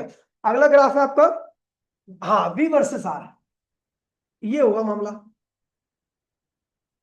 अब इसमें देखिए एक सर्किट है, इसका रेजिस्टेंस क्या आर है, ये पोटेंशियल डिफरेंस क्या वी है, करंट आई है। आपको इक्वेशन पता है, इक्वल्स में वी प्लस आई आर। हम आर को बढ़ा रहे हैं तो करंट क्या हो रहा है, कम हो रहा है। आर बढ़ाओगे, रेजिस्टेंस बढ़ाओगे, ई वर्सेस आर की तरह बढ़ा रहे हो। तो जब मैं आर को बढ़ाऊंगा तो करंट कम होगा, करंट कम होगा तो पोटेंशियल डिफरेंस की वैल्यू क्या होगी, बढ़ेगी। ठीक है, पोटेंशियल डिफरेंस की वैल्यू क्या होगी, बढ़ेगी, क्योंकि आपको पता है पोटेंशियल डिफरेंस आता कहां पे है, रेजिस्टेंस पे आता है। और रेजिस्टेंस पोटेंशियल डिफरेंस जब भी बढ़ेगा जब उसकी वैल्यू क्या होगी, ज्यादा होगी। समझ गया। तो जैसे जैसे मैं आर को बढ़ाते जा रहा हूँ उसके अक्रॉस में पोटेंशियल डिफरेंस क्या हो रहा है, बढ़ता जा रहा है, बढ़ता जा रहा है, बढ़ता जा रहा है, बढ़ता जा रहा है। कब तक बढ़ेगा, जब तक कि सर्किट में करंट का, चार्ज का फ्लो क्या है, रुक ना जाए। जैसे ही चार्ज का फ्लो रुक गया तो भैया अब देखिए एक्चुअल में पोटेंशियल डिफरेंस का क्या मैंने कंसेप्ट बताया होगा। तो यहां पर देखिए, मान लीजिए बैटरी आपने लगा रखी है, तो जैसे ही आपका रेजिस्टेंस आता है ना सर्किट में, तो इलेक्ट्रॉन जो पहले मान लीजिए अभी अभी कुछ नहीं है, ठीक है, तो इलेक्ट्रॉन हर जगह पे क्या थे, सेम अमाउंट में थे। ठीक है, हर जगह पे सेम अमाउंट में थे तो हर जगह का पोटेंशियल क्या था, सेम था। लेकिन जैसे ही आपने कहा कि बीच में रेजिस्टेंस लगा दिया तो यहाँ पे इलेक्ट्रॉन क्या होंगे, ज्यादा हो जाएंगे, और यहाँ पे इलेक्ट्रॉन क्या होंगे, कम हो जाएंगे। अब दोनों एंड का पोटेंशियल क्या हो गया, डिफरेंट हो गया, पोटेंशियल डिफरेंस आ गया ना। और मान लीजिए आप इस आर को और बढ़ा दोगे तो यहाँ पे इलेक्ट्रॉन तो पूरे होंगे, बहुत बढ़ा दिया आपने रेजिस्टेंस, और यहाँ पे इलेक्ट्रॉन नहीं होगी। अब पोटेंशियल डिफरेंस क्या होगा, मैक्सिमम हो जाएगा, क्या हो जाएगा। इसलिए जब करंट की वैल्यू जीरो आती है, चार्ज का फ्लो बंद हो जाता है, तब पोटेंशियल डिफरेंस की वैल्यू क्या होती है, मैक्सिमम होती है। क्या होती है, तो जैसे जैसे आप आर को बढ़ाओगे पोटेंशियल डिफरेंस क्या होगा, बढ़ता जाएगा, बढ़ता जाएगा, बढ़ता जाएगा। जैसे आर की वैल्यू मैक्सिमम हो जाएगी तो अब पोटेंशियल डिफरेंस का बढ़ना बंद हो जाएगा और कांस्टेंट रहेगा। इस मैक्सिमम पोटेंशियल डिफरेंस को हम क्या कहते हैं, ईएमएफ कहते हैं। क्या कहते हैं इसे, बहुत इंपॉर्टेंट ग्राफ है। कौन है, ठीक है, एक ग्राफ ये भी है। ठीक है, तीसरा वी और आई के बीच में ग्राफ, बहुत आसान है, स्लोप इंटरसेप्ट फॉर्म कहते हैं। अनिश क्या बेटा, कुत्ते की तरह मुंह क्यों बना रखी। अब मैं सुना लूंगा फिर तेरा मुंह सही में सुअर जैसा बन जाएगा। पढ़ा रहा है यहाँ पे, स्माइल कर रहा है वहां पे। ठीक है, देखिए सर्किट में करंट जीरो है तो पोटेंशियल डिफरेंस की वैल्यू किसके बराबर होगी, सर्किट में करंट जीरो है तो पोटेंशियल डिफरेंस की वैल्यू किसके बराबर होगी, ईएमएफ के, वी इक्वल्स टू में ई। पोटेंशियल डिफरेंस कम करोगे, कम कैसे होता है, रेजिस्टेंस कम करने से होता है। जब रेजिस्टेंस कम होगा तो पोटेंशियल डिफरेंस कम होगा, लेकिन सर्किट में करंट क्या होगा, बढ़ेगा। क्या दिखा रहा है कि पोटेंशियल तो कम हो रहा है लेकिन करंट की वैल्यू क्या हो रही है, बढ़ रही है। और जैसे ही हमने क्या किया, रेजिस्टेंस को जीरो कर दिया, करंट क्या हो गया, मैक्सिमम, और यहां पर पोटेंशियल क्या हो गया, जीरो, रेजिस्टेंस भी क्या हो गया, जीरो। ठीक है, इसे कहते हैं शॉर्ट सर्किट। क्या कहते हैं इसे, शॉर्ट सर्किट। इसे कहते हैं ओपन सर्किट। क्या कहते हैं। अच्छा, अब इस लाइन के बारे में क्या ख्याल है आपका, तो इसका स्लोप क्या होगा, तो आपको पता भी है वी इक्वल्स, आप जानते हो Y equals to M X plus C, इसे कहते हैं स्लोप इंटरसेप्ट फॉर्म। ठीक है, अच्छा, अगर मैं एक इक्वेशन को अभी देखो तो हमने एक इक्वेशन ड्राइव की थी, ई इक्वल्स में वी प्लस आई आर, तो वी की वैल्यू क्या होगी, देखो वाई एक्सिस पे कौन है, ये हमने वाई और, ठीक है, तो वी की वैल्यू क्या होगी, आई आर प्लस ई। तो ई जो है वो सी की जगह पर है। ठीक है, वाई इंटरसेप्ट नहीं है, वाई इंटरसेप्ट है, तो ई की वैल्यू क्या है, वाई, वाई इंटरसेप्ट मतलब वाई के ऊपर प्रेजेंट पॉइंट, वाई इंटरसेप्ट कहलाता है। ठीक है, ये क्या होता है भैया, अगर मैं इस दोनों के इक्वेशन को वाई की जगह पे क्या है, वी है, बोला हाँ, बिल्कुल भाई वाई की जगह पे वी है। आर की, आर क्या है भैया, स्मॉल आर इंटरनल रेजिस्टेंस है। ठीक है, अगर मैं इन दोनों को देखिए, एक्स वेरिएबल है, यहाँ पर करंट क्या है, वेरिएबल है, तो एक्स की यहाँ पर क्या है भैया, करंट है, एक्स, एक्स की यहाँ पे क्या है, करंट है। ठीक है, लेकिन एम जो है वो स्लोप है, स्लोप की जगह पे क्या है, माइनस आर है, स्लोप की जगह पे क्या है, माइनस आर, का मतलब स्लोप इज ग्रेजुअली डिक्रीजेस। यहाँ पे देखो नीचे आ रहा है, पॉइंट क्या है, लगातार आपका नीचे की तरफ आ रहा है। स्लोप क्या होगा इसका, minus R, minus R plus R होता तो ये ऊपर जाता, माइनस आर होता तो नीचे आए। ठीक है भैया, ये आपकी मैथ्स में थी, पता नहीं किरचॉफ रूल पे आते हैं, किरचॉफ रूल। किरचॉफ रूल की बात करूं तो भैया कुछ नहीं है, इसके दो रूल है। एक पहला रूल है भैया जंक्शन रूल, दूसरा क्या है, लूप रूल। ठीक है, जंक्शन रूल, जंक्शन रूल और ये लूप रूल है। लास्ट टॉपिक है ना इस चैप्टर का, नहीं है तो लास्ट ही, वेट डिस्टेंस में तो इसी का पार्ट है। ठीक है, जंक्शन रूल क्या कहता है भैया, I1 I2 x, तो x की वैल्यू क्या होगी, I1 प्लस I2 के बराबर होगी। मतलब समझे कि इस जंक्शन में कुछ नहीं बचता, जो आएगा वो चला जाए। Total current at the junction equals to में जीरो, यानी I1 plus I2 plus x बराबर में क्या आएगा, जीरो एट द जंक्शन। ठीक है, इसका बहुत इंपॉर्टेंट यूज होता है। ठीक है, करंट डिस्ट्रीब्यूशन में। ठीक है, लूप रूल कहता है कुछ रेजिस्टेंस है R1 R2 R3। ठीक है, कहते हैं यदि मैं यहां से करंट आई निकला तो इसके तरफ पोटेंशियल कितना होगा, IR1, यहां पर कितना आएगा पोटेंशियल, IR2, क्योंकि वही करंट आएगा ना, और यहां पे कितना पोटेंशियल आएगा, IR3। तो कहता है टोटल पोटेंशियल, यानी बैटरी का पोटेंशियल और ये सारे पोटेंशियल का सम क्या आने वाला है भैया, क्या आने वाला है, जीरो। एक क्लोज सर्किट में फुल पोटेंशियल की वैल्यू क्या होती है, जीरो। क्लोज में ही होती है जीरो, ओपन में पोटेंशियल डिफरेंस के बराबर आएगी। मान लीजिए जैसे मैंने बोल दिया ये ए है ये बी है, तो ए और बी के बीच का पोटेंशियल क्या होगा, पोटेंशियल डिफरेंस क्या होगा, ये किसके बराबर होगा, I1 प्लस I2। ये क्लोज नहीं है इसलिए पोटेंशियल डिफरेंस के बराबर आ रहा है, लेकिन अगर मैं क्लोज कर दूं तो ये पोटेंशियल डिफरेंस क्या आएगा, जीरो आएगा। क्या आएगा, बहुत इंपॉर्टेंट क्वेश्चन आता है इसके ऊपर, मैंने करा भी रखे हैं। ठीक है, फिर आता है भैया वीट स्टोन ब्रिज।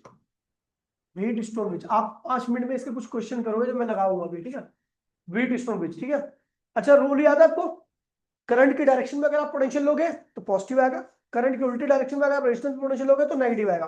बैटरी के पॉजिटिव से नेगेटिव में जाओगे तो ईएमएफ पॉजिटिव लोगे, बैटरी के नेगेटिव से पॉजिटिव में आओगे तो, ठीक है। वीट स्टोन ब्रिज ये एक सर्किट है,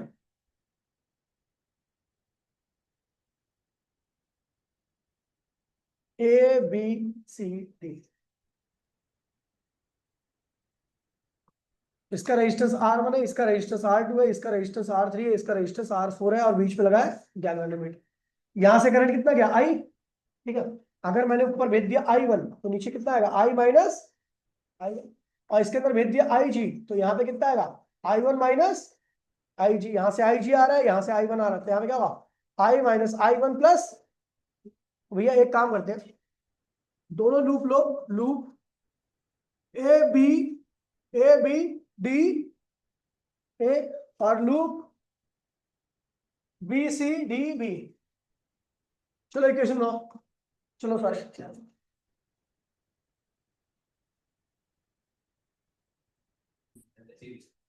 नहीं नहीं, वही जो मैंने वो दिया था ना, हाँ तो वो तो वही जाएगा, उसमें कौन सा बढ़िया था। ठीक है, चैप्टर नंबर 4, चैप्टर नंबर 4 में सबसे पहले बायट सेवर्स लो क्या है, ये है भैया आपका करंट कैरिंग एलिमेंट। देखिए प्लीज बोलिए मत, IDL। आपको बता दूं करंट कैरिंग एलिमेंट एक वेक्टर क्वांटिटी है, आईडीएल वेक्टर के प्रोडक्ट के क्या आता है भैया, बराबर आता है। ठीक है, आईडीएल वेक्टर क्या आएगा, प्रोडक्ट के बराबर आएगा। वेक्टर ऐसा ही, अच्छा इसकी डायरेक्शन क्या होती है, same as the current, current के डायरेक्शन में ही इसकी डायरेक्शन होगी। भाई प्लीज देखिए, ऐसा यूनिट क्या होगी, एम्पियर मीटर, डायमेंशन क्या होगा, एम्पियर AN।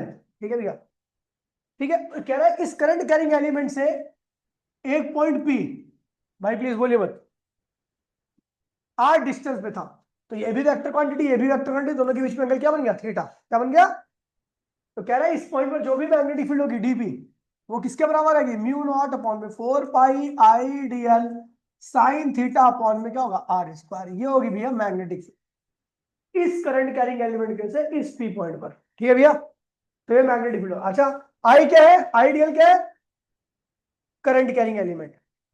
थीटा क्या है, R और आइडियल के बीच का एंगल। उधर ही होगी ना, राहुल भैया के वहां पे। अभी रुक जा, विश्वास बोलो, रुक जा, ठीक है। और थीटा क्या है? करंट कैरिंग एलिमेंट और आर के बीच का एंगल, ठीक है भैया। इसके ऊपर क्वेश्चन है तो देख लेते हैं। If DL vector equals to में two I cap meter and DL vector equals to में टू आर कैप मीटर। अच्छा, इसकी वेक्टर फॉर्म याद है आपको? वेक्टर फॉर्म याद है क्या था भैया? डीबी वेक्टर इक्वल्स टू में म्यू नॉट 4 पाई आई डीएल वेक्टर क्रॉस अपॉन में आर क्यूब, ये था, ये इसकी वेक्टर थी। मतलब अपनी उंगलियों को डीएल से आर की तरफ घुमाना, या फिर सिंपल सी डीएल की डायरेक्शन और आर की डायरेक्शन का क्रॉस का जो भी रिजल्ट होगा वही क्या होगा? मैग्नेटिक फील्ड की डायरेक्शन होगी, ठीक है। तो डीएल वेक्टर कितना? इतना। अच्छा, आर वेक्टर है आपका 6 J cap meter and current equals to में क्या है? 3 ampere. Find magnetic field vector. चलो वही करो, आपको मैग्नेटिक फील्ड वेक्टर निकालना है, कुछ नहीं करना पहले। आगे डीबी वेक्टर के पास क्या होगा? मैग्नीट्यूड और डायरेक्शन। तो भैया डीबी डायरेक्शन तो दी जाएगी आपकी डीएल क्रॉस आर वेक्टर से। डीएल क्रॉस डीबी कैसे निकलेगा? तो म्यू नॉट 4 पाई आई डीएल साइन थीटा अपॉन में आर स्क्वायर, ये डीबी हो गया, और एन क्या होगा? डायरेक्शन होगी, जो कि कैसे दिएगा? DL cross R. अच्छा, डीएल की डायरेक्शन किसके लोगे? आई के लोग, और आर की डायरेक्शन किसके लोगे? जे के लोग। तो हमने आई क्रॉस जे करना। आई क्रॉस जे क्या होता है? कि प्लस के माइनस के नहीं, आई क्रॉस जे, जे क्रॉस आई माइनस से होता है, माइनस के 10 की पावर -7। आई क्या है? 3 एम्पियर। डीएल कितना है भैया? 2 मीटर, बहुत बड़ा एलिमेंट है। साइन क्या हुआ? 90। और आर की वैल्यू क्या है? 6 का स्क्वायर। और ये क्या हुआ? के कैप होगी। आप इसको सॉल्व कर लीजिए, आपका ये आंसर आ जाएगा, ठीक है। इसका ये आपका आंसर आ जाएगा, यहाँ पे डीवी वेक्टर आ गया। ऐसे किया सबने? लो, हाँ, application.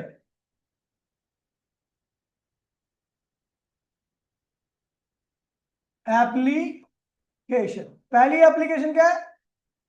Magnetic field due to long straight wire, लेकिन उसकी एप्लीकेशन की डेरिवेशन सिलेबस में नहीं है।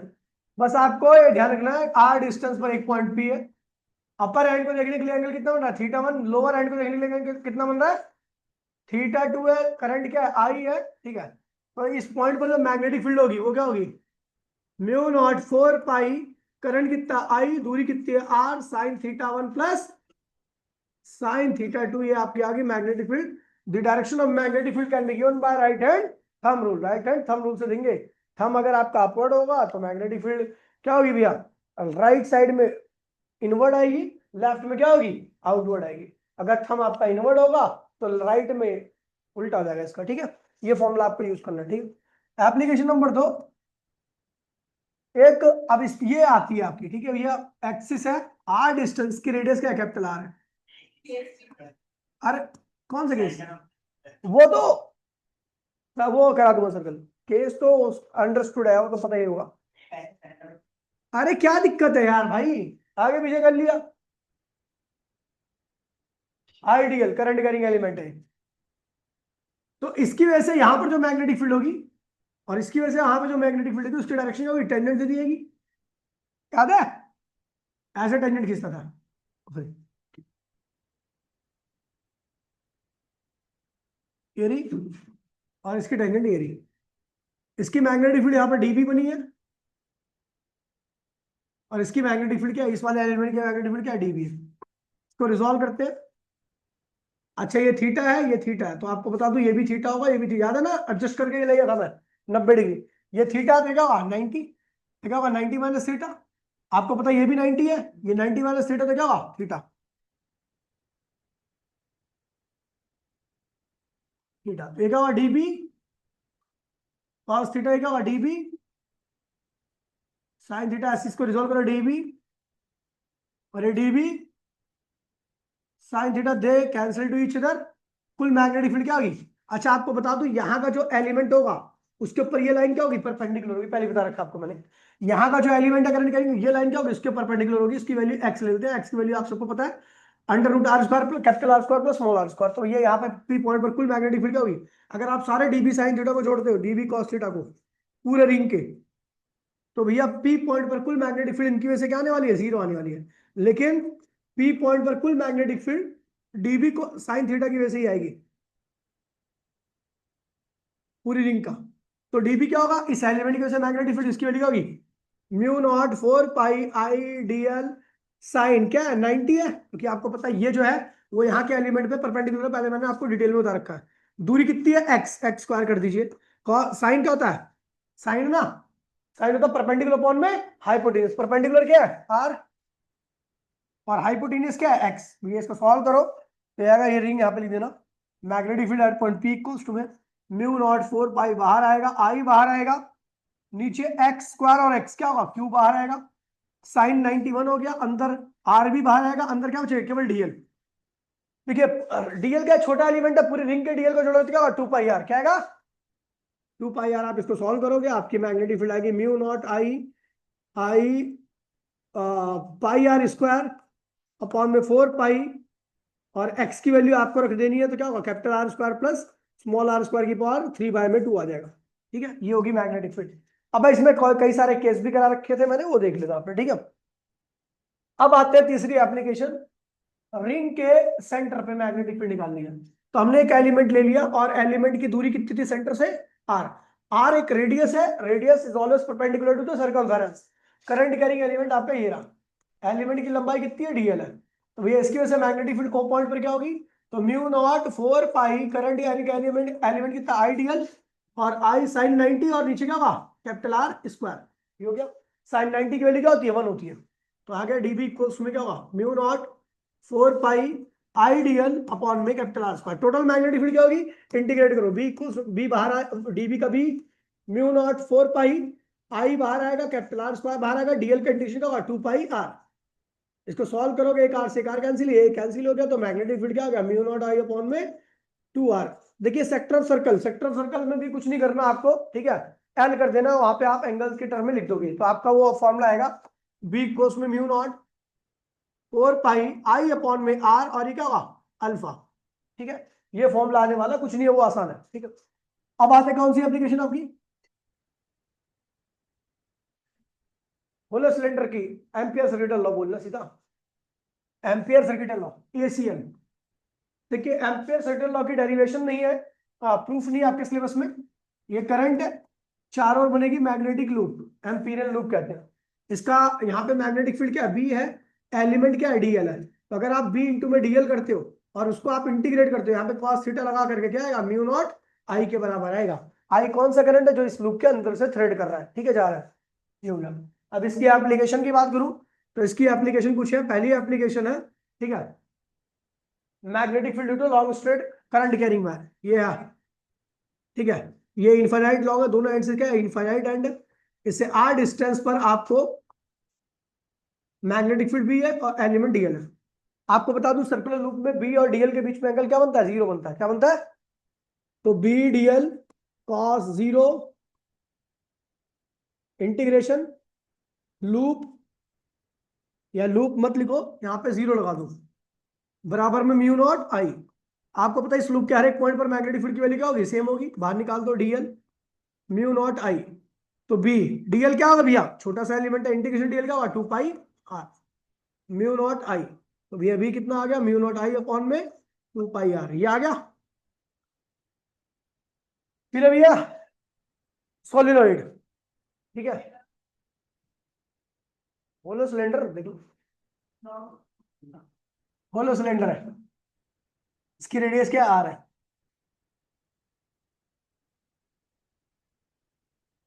होलो सिलेंडर नहीं होगा, सिलेंडर होगा। होलो और सॉलिड के दो केस है, ठीक है। इसके दोनों एंड क्या? इनफाइनाइट है। एक बार आप लूप बाहर ले रहे हो, इस पॉइंट पर लगा रहे हो बी डीएल, यहाँ पे इंटीग्रेशन ऑफ बी डीएल किसके बराबर होगा? म्यू नॉट, इसके अंदर वाले करंट, इसके ऊपर कुल करंट क्या है? आई है। तो बी आपको पता है इस लूप के हर एक पॉइंट पर मैग्नेटिक फील्ड क्या होने वाली है? सेम होने वाली है। बाहर निकाल दूं डीएल म्यू नॉट आई, तो डीएल क्या है? छोटा एलिमेंट, इंटीग्रेशन डीएल क्या होगा? 2 pi R mu naught I, तो v क्या होगा भैया, आउटसाइड 2 पाई आर। ये कर लो भैया क्वेश्चन अभी साथ साथ में, ठीक है, ये इंपॉर्टेंट है। सरफेस पे आते हैं, ए पॉइंट पे निकाला था, आते हैं सी पॉइंट पर। तो इस पॉइंट पर अगर आप देखोगे तो एम्पीरियल लूप इतनी बड़ी गिनेगी, जिसमें एम्पीरियल लूप की रेडियस और सिलेंडर की रेडियस दोनों आपस में क्या होंगी, सेम होंगी। तो यहाँ पर अगर हम लगाते हैं तो mu naught B DL, mu naught I के बराबर ही आएगा। आई क्या है, टोटल करंट है। बी बाहर होगा, आपको पता है इस लूप के हर एक पॉइंट पर मैग्नेटिक फील्ड क्या होने वाली है, सेम होने वाली है। डीएल छोटा एलिमेंट है, म्यू नॉट आई, ठीक है। डीएल का छोटा एलिमेंट है, इंटीग्रेट करोगे क्या होगा, 2 pi R, capital R B, mu naught I. तो बी क्या होगा, म्यू नॉट आई अपॉन में 2 पाई कैपिटल आर, ये मैक्सिमम मैग्नेटिक फील्ड है, ठीक है। अब आते हैं सिलेंडर के अंदर। सिलेंडर के अंदर आते तो 2 केस बनते हैं, पहला लिखेंगे होलो, दूसरा लिखेंगे सॉलिड, ठीक है। तो मैंने अंदर एक पॉइंट ले लिया सी, मैं दिखा नहीं रहा यहाँ पर, वो पॉइंट सी है, ये लो सी दिखा देता हूँ। और उसका एम्पीरियल लूप क्या भैया, ये बन गया, ठीक है। उसकी रेडियस जो भी है स्मॉल आर है, और वो स्मॉल आर कैपिटल आर से क्या है, छोटी है, ठीक है। तो भैया अब होलो सिलेंडर की बात करते हो, तो बी डीएल जो लूप होगा वो म्यू नॉट आई के बराबर होगा, लेकिन आई की वैल्यू यहाँ पर क्या होगी, 0 होगी, क्योंकि होलो सिलेंडर के अंदर से कोई करंट पास कर ही नहीं सकता, ठीक है। तो बी लूप पर जो भी एलिमेंट होगा वहां पर मैग्नेटिक फील्ड क्या होगी, लूप के जितने पॉइंट होंगे सब पे मैग्नेटिक फील्ड क्या होगी, सेम होगी। ये 0, तो बी की वैल्यू क्या रही है, 0। यानी होलो सिलेंडर के अंदर किसी प्रकार की कोई मैग्नेटिक फील्ड नहीं आती। सॉलिड पे आते हैं, सॉलिड पे आते हैं तो ये क्या होगा, लूप का बी डीएल किसके बराबर होगा, mu naught I dash. I dash क्या, वो करंट है जो लूप के अंदर से पास कर रहा है। लूप सॉलिड है, रेडियस आर है, तो उसके अंदर से करंट जो पास करेगा उसकी वैल्यू कैसे निकलेगी, करंट होता है करंट डेंसिटी इनटू में एरिया। करंट डेंसिटी कितनी है, कुल करंट क्या है आई, एरिया कितना था पाई आर स्क्वायर, और उस लूप का रेडियस कितना, उस लूप का एरिया कितना है जिसके अंदर से करंट पास कर रहा है, तो pi small r square. Pi से पाई कैंसिल हो गया, I small r square upon में कैपिटल आर स्क्वायर, ये करंट था, ठीक है। यहां से आप सॉल्व करोगे, बी बाहर आएगा DL mu naught I dash के यहाँ पे क्या आएगा, ये वाला I small r square capital R square. तो यहाँ से आपका बी की वैल्यू आएगी mu naught I small r square, और ये क्या होगा 2 पाई स्मॉल आर इंटू में कैपिटल आर स्क्वायर। यहाँ से आप सॉल्व करोगे, मैग्नेटिक फील्ड आ गया। अच्छा इसका ग्राफ देखिए, ठीक है। होलो होगा तो सारी मैग्नेटिक फील्ड कहां से स्टार्ट होगी, सरफेस से, और बाहर निकलती है साथ ही कम होनी चालू हो जाएगी। और अगर सॉलिड होगा तो मैग्नेटिक फील्ड सेंटर से बाहर बढ़ेगी, यहां पर आते के साथ ही मैक्सिमम हो जाएगी, उसके बाद फिर क्या होगी, मैग्नेटिक फील्ड कम हो लगेगी, ठीक है। ये एप्लीकेशन होगी, ठीक है। अब बात करते हैं भैया सोलिनॉइड। सोलिनॉइड, सोलिनॉइड क्या होता है भैया, इलेक्ट्रोमैग्नेट होता है, ठीक है। हेलिकल इन स्ट्रक्चर, ठीक है। इलेक्ट्रोमैग्नेट होता है, हेलिकल स्ट्रक्चर का होता है, इस शेप का होता है। नंबर ऑफ टर्न जितनी पास में होंगी, इसके अंदर कोर में उतनी ही स्ट्रॉन्ग मैग्नेटिक फील्ड बनेगी, बाहर उतनी ही कम बनेगी। इसका यूज कहां पे होता है, to magnetize the magnetic material. Magnetic material को मैग्नेट बनाने के काम में इस्तेमाल होता है। इसकी मैग्नेटिक फील्ड की स्ट्रेंथ डिपेंड करती है करंट पर, और नंबर ऑफ टर्न पर डिपेंड करती है, ठीक है। चलो इसकी मैग्नेटिक फील्ड निकाल लेते हैं, ठीक है। तो ये हमने बना दिया कि एम्पीरियल लूप। एम्पीरियल लूप की शेप कोई फिक्स नहीं होती, आपको बता रखा है मैंने, लेंथ एल है। अच्छा कैपिटल एन क्या, total number of turn, L metre में कितनी टर्न है, एन, तो 1 मीटर में कितनी टर्न होगी, एन अपॉन में एन, जिसकी वैल्यू क्या आने वाली है, स्मॉल एन, क्या आने वाली है, ठीक है। अच्छा इसके 1 टर्न से करंट कितना जा रहा है, आई, कुल कितने टर्न है,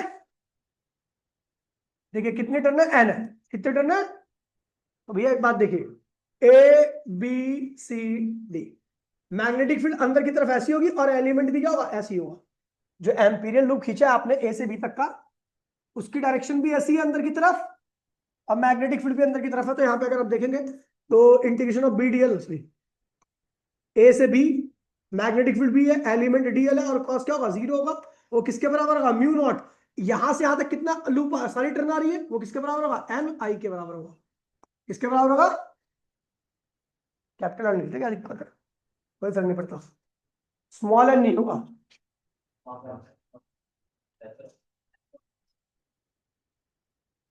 नहीं मैं यहाँ पे कुल करंट लिख देता हूँ, ठीक है। 1 मिनट जाओ, इसको मैंने तोड़ तोड़ के किया था, इसमें ज्यादा लंबा पड़ जाएगा, ठीक है।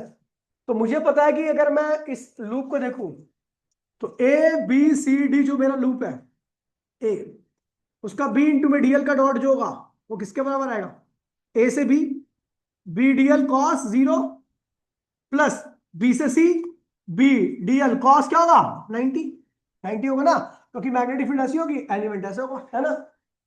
फिर सी से डी, मैग्नेटिक फील्ड बाहर जीरो होती है, डीएल जो भी है कॉस जो भी होगा कोई फर्क नहीं पड़ता, जीरो के लोग कोई दिक्कत नहीं, ठीक है। और फिर इस वाले से डी से लेके ए, डी से ए मैग्नेटिक फील्ड बी है, मैग्नेटिक फील्ड ऐसी आएगी यहाँ पे, एलिमेंट ऐसे है तो एंगल क्या होगा cos 90, ये जीरो, ये जीरो, ये जीरो, तो यहां पर आ रहा है ए से B, A B C D, A की वैल्यू कितनी आ रही है, बी बाहर आएगा, आपको पता ना अंदर मैग्नेटिक फील्ड सेम रहेगी, डीएल क्या है cos 01, डीएल क्या है छोटा एलिमेंट है, ए से बी तक अगर आप देखोगे तो किसके बराबर आएगा डीएल, डीएल इतने सारे डीएल को जोड़ोगे तो क्या आएगा एल, ये हो गया पहली इक्वेशन। अच्छा आपको पता भैया बी डीएल का जो डॉट है वो किसके बराबर आएगा, म्यू नॉट कुल नंबर ऑफ टर्न और कुल करंट के बराबर आएगा। मुझे पता है यहाँ पर इसकी वैल्यू यह रखी है, यहाँ पर इसकी वैल्यू रखी है, तो हमसे कहते हैं बी एल इक्वल्स में क्या हुआ म्यू नॉट कैपिटल एन आई, तो बी इक्वल्स में क्या हुआ म्यू नॉट कैपिटल एन आई अपॉन में एल, कैपिटल एन अपॉन में एल क्या होता है स्मॉल एन आई, ये हो गया आपका magnetic field due to solid, ठीक है। टॉरॉइड जो है देखिए, टॉरॉइड देखिए एक बार आउट ऑफ सिलेबस है, ठीक है। मैग्नेटिक मोमेंट है, ठीक है, मैग्नेटिक मोमेंट जब करंट कैरिंग कॉइल को मैग्नेटिक फील्ड में रखा जाता है तो उसके अंदर क्या आता है टर्निंग इफेक्ट आता है, उसी टर्निंग इफेक्ट को हम क्या कहते हैं मैग्नेटिक मोमेंट कहते हैं। मैग्नेटिक मोमेंट को कैपिटल एम से लिखते हैं, और कैपिटल एम जो होता है वो करंट के, करंट जितना ज्यादा होगा उतना स्ट्रॉन्ग मैग्नेट बिहेव करेगी, और जितना स्ट्रॉन्ग मैग्नेट बिहेव करेगी मैग्नेटिक फील्ड में उसके अंदर उतना ज्यादा क्या होगा टर्निंग इफेक्ट आएगा। दूसरा उसका एरिया, एरिया ज्यादा होगा तो उसको टर्न करने में क्या होगी आसानी होगी, तो आपका मैग्नेटिक मोमेंट क्या होगा आई ए हो जाएगा, एन टर्न होगी तो क्या होगा नी हो जाएगा। वेक्टर क्वांटिटी है, कैसी क्वांटिटी है वेक्टर, डायरेक्शन क्या होगी same as right hand thumb rule, right hand thumb rule से करंट अगर एंटी क्लॉकवाइज होगा तो मैग्नेटिक मोमेंट क्या होगी बाहर आएगी, करंट अगर क्लॉकवाइज होगा तो मैग्नेटिक मोमेंट क्या होगी कॉइल के इनवर्ड जाएगी, ठीक है। इसकी मैग्नेटिक मोमेंट क्या होगी बाहर, और इसकी मैग्नेटिक मोमेंट क्या होगी अंदर, ठीक है। अब बाहर का मतलब ऊपर क्या है नॉर्थ पोल है, नीचे क्या है साउथ पोल है, मैग्नेटिक मोमेंट तो साउथ से नॉर्थ होती है ना, नॉर्थ टू साउथ होती है, नहीं साउथ से नॉर्थ होती है, मैग्नेटिक फील्ड में भी है ना नॉर्थ टू साउथ होती है, ठीक है, और नीचे आएगी, मतलब यहाँ पे साउथ होगा और नीचे नॉर्थ होगा, ठीक है। हाँ हाँ हाँ ठीक है, साउथ से नॉर्थ होती है, डायरेक्शन उल्टी होती है। चलो उसके बाद फिर बात करते हैं क्या है इसके बाद, अच्छा force experience by motion of the charge particle in magnetic field, ठीक है। लेकिन हाँ अब लेकिन मैग्नेटिक मोमेंट ऑफ इलेक्ट्रॉन भी निकाल देते ना, magnetic moment of magnetic movement of electron, electron की मैग्नेटिक मोमेंट निकाल रहे भैया, तो इलेक्ट्रॉन की मैग्नेटिक मोमेंट क्या होती है भैया, तो करंट अपॉन में अभी आपको पता भैया क्या था निया था, क्या था आई ये कर दो क्योंकि एक ही टर्न होती है, आई क्या होगा इलेक्ट्रॉन पे चार्ज अपॉन में टाइम, एरिया क्या होगा पाई आर स्क्वायर, टाइम क्या होता है सरकमफेरेंस ऑफ सर्कल अपॉन में वेलोसिटी पाई आर स्क्वायर, एक आर से एक आर कैंसिल हो गया, पाई से पाई कैंसिल हो गया, क्या होगा हाफ ईवी, ये होगी मैग्नेटिक मोमेंट ऑफ इलेक्ट्रॉन। अगला क्या है, जब एक charge particle electric field magnetic field के अंदर मूव करता है तो उसके ऊपर फोर्स लगता है, उस फोर्स की वैल्यू होती है, ये मैग्नेटिक फील्ड है, ये चार्ज पार्टिकल है, थीटा एंगल से मूव कर रहा है वी वेलोसिटी से, ठीक है भैया, तो इसके ऊपर लगने वाला फोर्स क्या होगा परपेंडिकुलर होगा, है ना। परपेंडिकुलर फोर्स की वैल्यू क्या होगी B Q V sine theta, B क्या है मैग्नेटिक फील्ड है, क्यू क्या है चार्ज है, वी क्या है वेलोसिटी, और थीटा क्या है वेलोसिटी और मैग्नेटिक फील्ड के बीच का एंगल है, ये है, ठीक है। अच्छा इसकी वेक्टर फॉर्म की बात करें तो क्या होगा v क्रॉस बी वेक्टर, या b क्रॉस क्या था ये था ना, अरे क्यू तो कहीं लगा दो कोई दिक्कत नहीं, ये इसकी वेक्टर फॉर्म मतलब अगर आप v वेलोसिटी की डायरेक्शन पता है मैग्नेटिक फील्ड की डायरेक्शन पता है, दोनों को क्रॉस करोगे तो आपको किसकी डायरेक्शन पता लग जाएगी फोर्स की डायरेक्शन पता लगेगी, राइट हैंड थंब रूल से दी जाती है, फ्लेमिंग लेफ्ट हैंड रूल से, फ्लेमिंग लेफ्ट हैंड रूल और राइट हैंड पाम रूल, याद है रूल, चलो नहीं वेलोसिटी है, ये नहीं वेलोसिटी है, ये ऑर्बिटल वेलोसिटी है, ऑर्बिटल, ऑर्बिट में जो वेलोसिटी होती है उसी को वो वाली वेलोसिटी। अगला बोलो। हाँ, inductive motion of charge particle, हाँ हाँ, पार्ट टू मैग्नेटिक फील्ड में। बताओ बताओ, अरे वो जो स्टार्टिंग से नोट्स है वो बताओ। आ रहा, अबे रुक तो जा भी। अच्छा, मोशन ऑफ चार्ज पार्टिकल है ना पहले, ये चार्ज पार्टिकल मैग्नेटिक फील्ड के अंदर मूव कर रहा है। हाँ हाँ हाँ, मैं समझ रहा हूँ मैं। हाँ ठीक है, ठीक है ठीक है। तो जब एक चार्ज पार्टिकल मैग्नेटिक फील्ड के अंदर मूव करेगा तो ये वाला फोर्स लगेगा, ये वाला फोर्स लगेगा। ये फोर्स क्या प्रोवाइड करता है? Centripetal force. क्या प्रोवाइड करता है? This force act toward the centre of circular path, that's why it provide the centripetal force. और यहाँ पे mv स्क्वायर के बराबर होगा। ठीक है, यहाँ पे मैंने बहुत सारी चीजों का कैलकुलेशन का रखा था। ठीक है, अब देखिए, जब एक चार्ज पार्टिकल मैग्नेटिक फील्ड के अंदर परपेंडिकुलर मूव करता है, याद है, मैग्नेटिक फील्ड के अंदर परपेंडिकुलर मूव करेगा, तो भैया आपको याद होगा इसका पाथ कैसा आता था? सर्कुलर जाता था। क्या होता था? सर्कुलर। और फोर्स की देखिए, फोर्स ऐसे लगता था, वेलोसिटी ऐसे होती थी, ये चार्ज है, तो भैया यहाँ पर जो फोर्स होता था वो mv स्क्वायर अपॉन में r के बराबर हुआ करता था। और यहाँ पर फोर्स क्या था? बी क्यू वी साइन 90 आता था, क्योंकि वेलोसिटी और फोर्स, वेलोसिटी और मैग्नेटिक, मैग्नेटिक फील्ड के अंदर है, वेलोसिटी क्या है? मैग्नेटिक फील्ड जेड के लॉन्गे, वेलोसिटी वाई के लॉन्गे, दोनों के बीच में एंगल क्या होगा? 90 डिग्री का। ये mv स्क्वायर अपॉन में r, तो यहां से बहुत सारी चीजें मैंने निकाली थी, जैसे टाइम पीरियड निकाल लिया था, फिर फ्रीक्वेंसी निकाल ली थी, फिर ओमेगा निकाल लिया था, फिर काइनेटिक भी निकाल ली थी। याद है? सारे आसान है, काफी आसान टॉपिक है। ठीक है, लेकिन when a charge particle moving in a magnetic field by some angle which is not greater which is not equals to 0 और 90, ना तो 90 के बराबर है ना 90 के बराबर है, तो क्या होगा भैया? तो उस केस में चार्ज पार्टिकल, देखिए भैया, ये एक्स है, ये वाई है और ये जेड, ये मैग्नेटिक फील्ड है। ठीक है, और यदि चार्ज पार्टिकल इस तरीके से मूव कर रहा है, तो वेलोसिटी के दो कंपोनेंट है, वी cos थीटा और दूसरा वी sin थीटा। ये फोर्स है, ये कहां लगेगा? एक्ट टूवर्ड्स, फोर्स कहां लगता है? हमेशा act towards the centre of circular path. ये जो फोर्स आ रहा है ना, ये हमेशा मैग्नेटिक फील्ड में वैसे सेंटर की तरफ लगेगा। कहां लगेगा? तो एक्ट टूवर्ड्स द सेंटर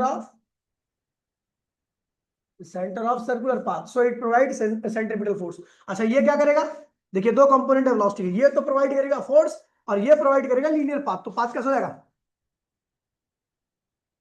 यहां पे ध्यान रखना, ये आगे जा रहा है वी cos थीटा की वजह से, ठीक है, और ये गोल गोल घूम रहा है वी sin थीटा की वजह से। यहां पर आपको बता दूं, B Q V sin theta किसके बराबर होगा? mv स्क्वायर अपॉन में r के। ठीक है, इस पाथ को कहते हैं हेलिकल पाथ। क्या कहते हैं इसे?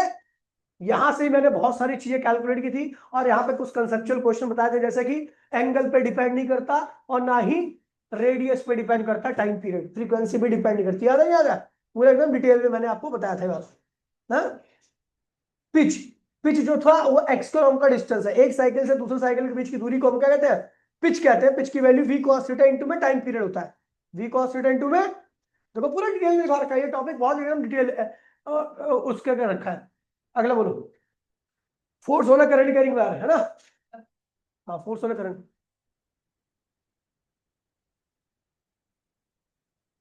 Force on a current carrying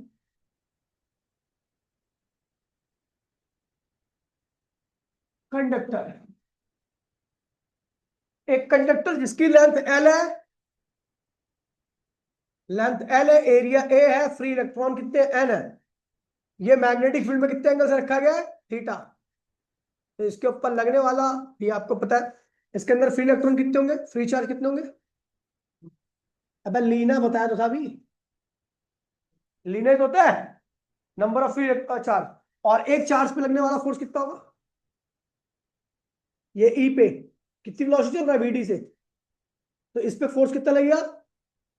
B E V D sine theta. ये कहां से आया? B Q B sine theta से आया। B Q B, B magnetic field है, क्यू क्या है? चार्ज है, और बी क्या है? वेलोसिटी है। थीटा क्या है? वेलोसिटी और मैग्नेटिक फील्ड के बीच का एंगल है। एक इलेक्ट्रॉन पे इतना फोर्स लग रहा है, नंबर ऑफ इलेक्ट्रॉन इतने, नंबर ऑफ चार्ज इतने, या फिर चार्ज का संख्या निकालनी है आपने। एक इलेक्ट्रॉन पे इतना फोर्स लग रहा है, नंबर ऑफ फ्री इलेक्ट्रॉन कितने होंगे, एलन, याद है। देखिए एलन चार्ज होता है, ई से मल्टीप्लाई करते हो तो कुल चार्ज की संख्या होगी, ये चार्ज की संख्या है, ई से मल्टीप्लाई करते हो टोटल चार्ज आ जाएगा, क्या आ जाएगा, एलन नंबर ऑफ चार्ज है और लीना टोटल चार्ज, दोनों में डिफरेंस है, वहां पे केवल नंबर को बता रहा है और ई से मल्टीप्लाई करोगे तो कुल चार्ज को बताएगा, ठीक। तो एक इलेक्ट्रॉन पे इतना फोर्स लग रहा है, इतने इलेक्ट्रॉन पे कितना फोर्स लगेगा, तो ये मल्टीप्लाई कर दो, तो आप इसको अरेंज करोगे तो V E V D sine theta A L N, तो इसको अगर आप देखोगे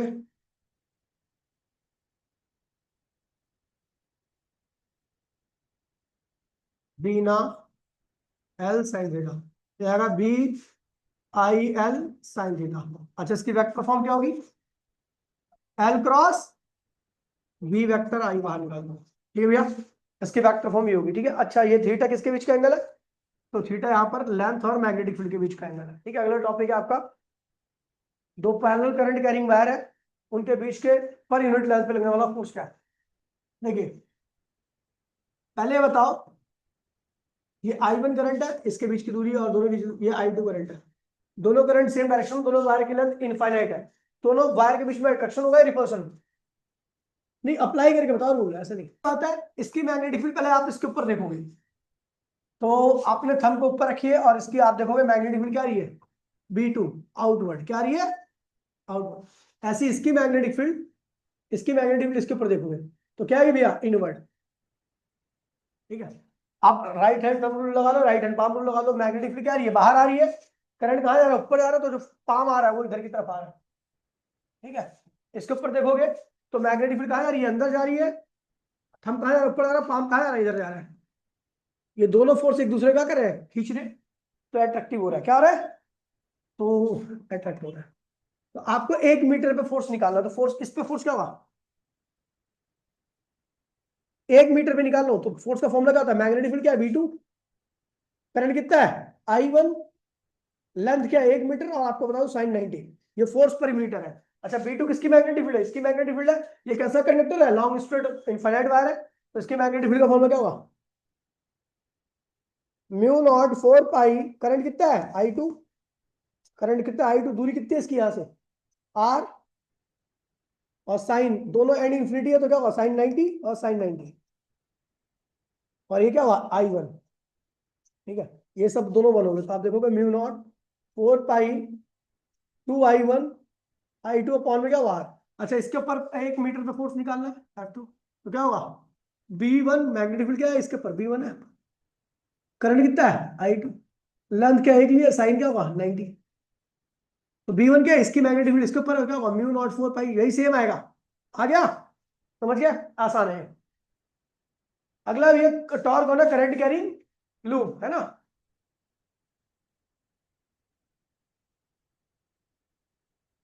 करंट कैरिंग लूप, ये एक लूप है, इस तरीके से मैग्नेटिक फील्ड के अंदर रखी हुई है, ठीक है, ये इसका एक्सिस है, ठीक है, A B C D, ये अंदर की तरफ ये वाला फेस अंदर जा रहा है और ये वाला फेस क्या रहा है, बाहर आ रहा है, ठीक है। करंट इस तरीके से है, ये करंट इनवर्ड है, ये करंट क्या है आउटवर्ड है, ध्यान रखना, ठीक है। इस वाले आर्म पर लगने वाला फोर्स देखिए, तो इस पे कितना फोर्स लगेगा, तो भैया फोर्स एट AD कितना होगा, मैग्नेटिक फील्ड कितनी है B, लेंथ कितनी है इसकी L, करंट कितना है I, और साइन क्या होगा 90, ठीक है। फोर्स की डायरेक्शन क्या होगी, तो मैग्नेटिक फील्ड क्या है इधर है, करंट ऊपर है, तो फोर्स आप देखोगे बाहर आ बाहर आ रहा है, कहाँ आ रहा है, मैग्नेटिक फील्ड एरी, करंट ऊपर, अच्छा फोर्स अंदर जा रहा है, अंदर जा रहा है इस वाले आर्म पर, ठीक है। ये वाले आर्म का फोर्स इस वाले आर्म के फोर्स को क्या करेगा, कैंसिल कर देगा, आपको बताता है इक्वल अपोजिट होती है, ठीक है। इसका फोर्स ऊपर जाएगा, इसका फोर्स कहाँ जाएगा, नीचे आएगा, ये दोनों एक दूसरे को सेम लाइन में कैंसिल कर देंगे, ठीक है। इस वाले आर्म पे देखो, तो इस वाले आर्म पे देखो मैग्नेटिक फील्ड क्या है, force at BC, magnetic field भी है, करंट क्या है I है, लेंथ क्या है L है, और एंगल कितना होगा 90, और देखो राइट हैंड पाम रूल लगाओ और बताओ फोर्स की डायरेक्शन क्या होगी, तो मैग्नेटिक फील्ड कहाँ आ रही है, इधर आ रही है, तो उंगलियों को उधर करो, करंट कहाँ आ रहा है नीचे आ रहा है, तो फोर्स कहाँ आ रहा है, बाहर आ रहा है, आउटवर्ड है। हम देख रहे हैं इस वाले आर्म पर फोर्स अंदर लग रहा है, इस वाले पे बाहर लग रहा है, दोनों का लाइन क्या है अलग अलग है, तो इसलिए क्या होगा, ये तो कॉइल घूम जाएगी, कॉइल घूम जाएगी, मैं ऊपर से देख रहा हूँ, तो ए वाला एंड कहाँ जाएगा, अंदर की तरफ, किसकी वजह से, बिल, बिल की वजह से, और ये वाला आर्म बी वाला एंड बाहर आएगा, किसकी वजह से, इसी बिल की वजह से। मैग्नेटिक फील्ड ये रही, थीटा एंगल ये रहा, इस कॉइल का नॉर्मल ये रहा, ठीक है, ये परपेंडिकुलर लाइन है, ठीक है। तो ये क्या है आपको भैया, ये बता दो, इसकी चौड़ाई बी थी, तो ये भी क्या होगा, यहां से आने का बी होगा, याद है, ये आपका मैग्नेटिक फील्ड है, ये थीटा है तो ये भी थीटा होगा, ठीक है, ये थीटा है, ये क्या होगा, अल्फा हो गया। अल्फा किसके बीच का एंगल है, मैग्नेटिक फील्ड और नॉर्मल के बीच का, तो थीटा प्लस अल्फा क्या होगा, 90, 90, तो थीटा की वैल्यू होगी 90 माइनस अल्फा।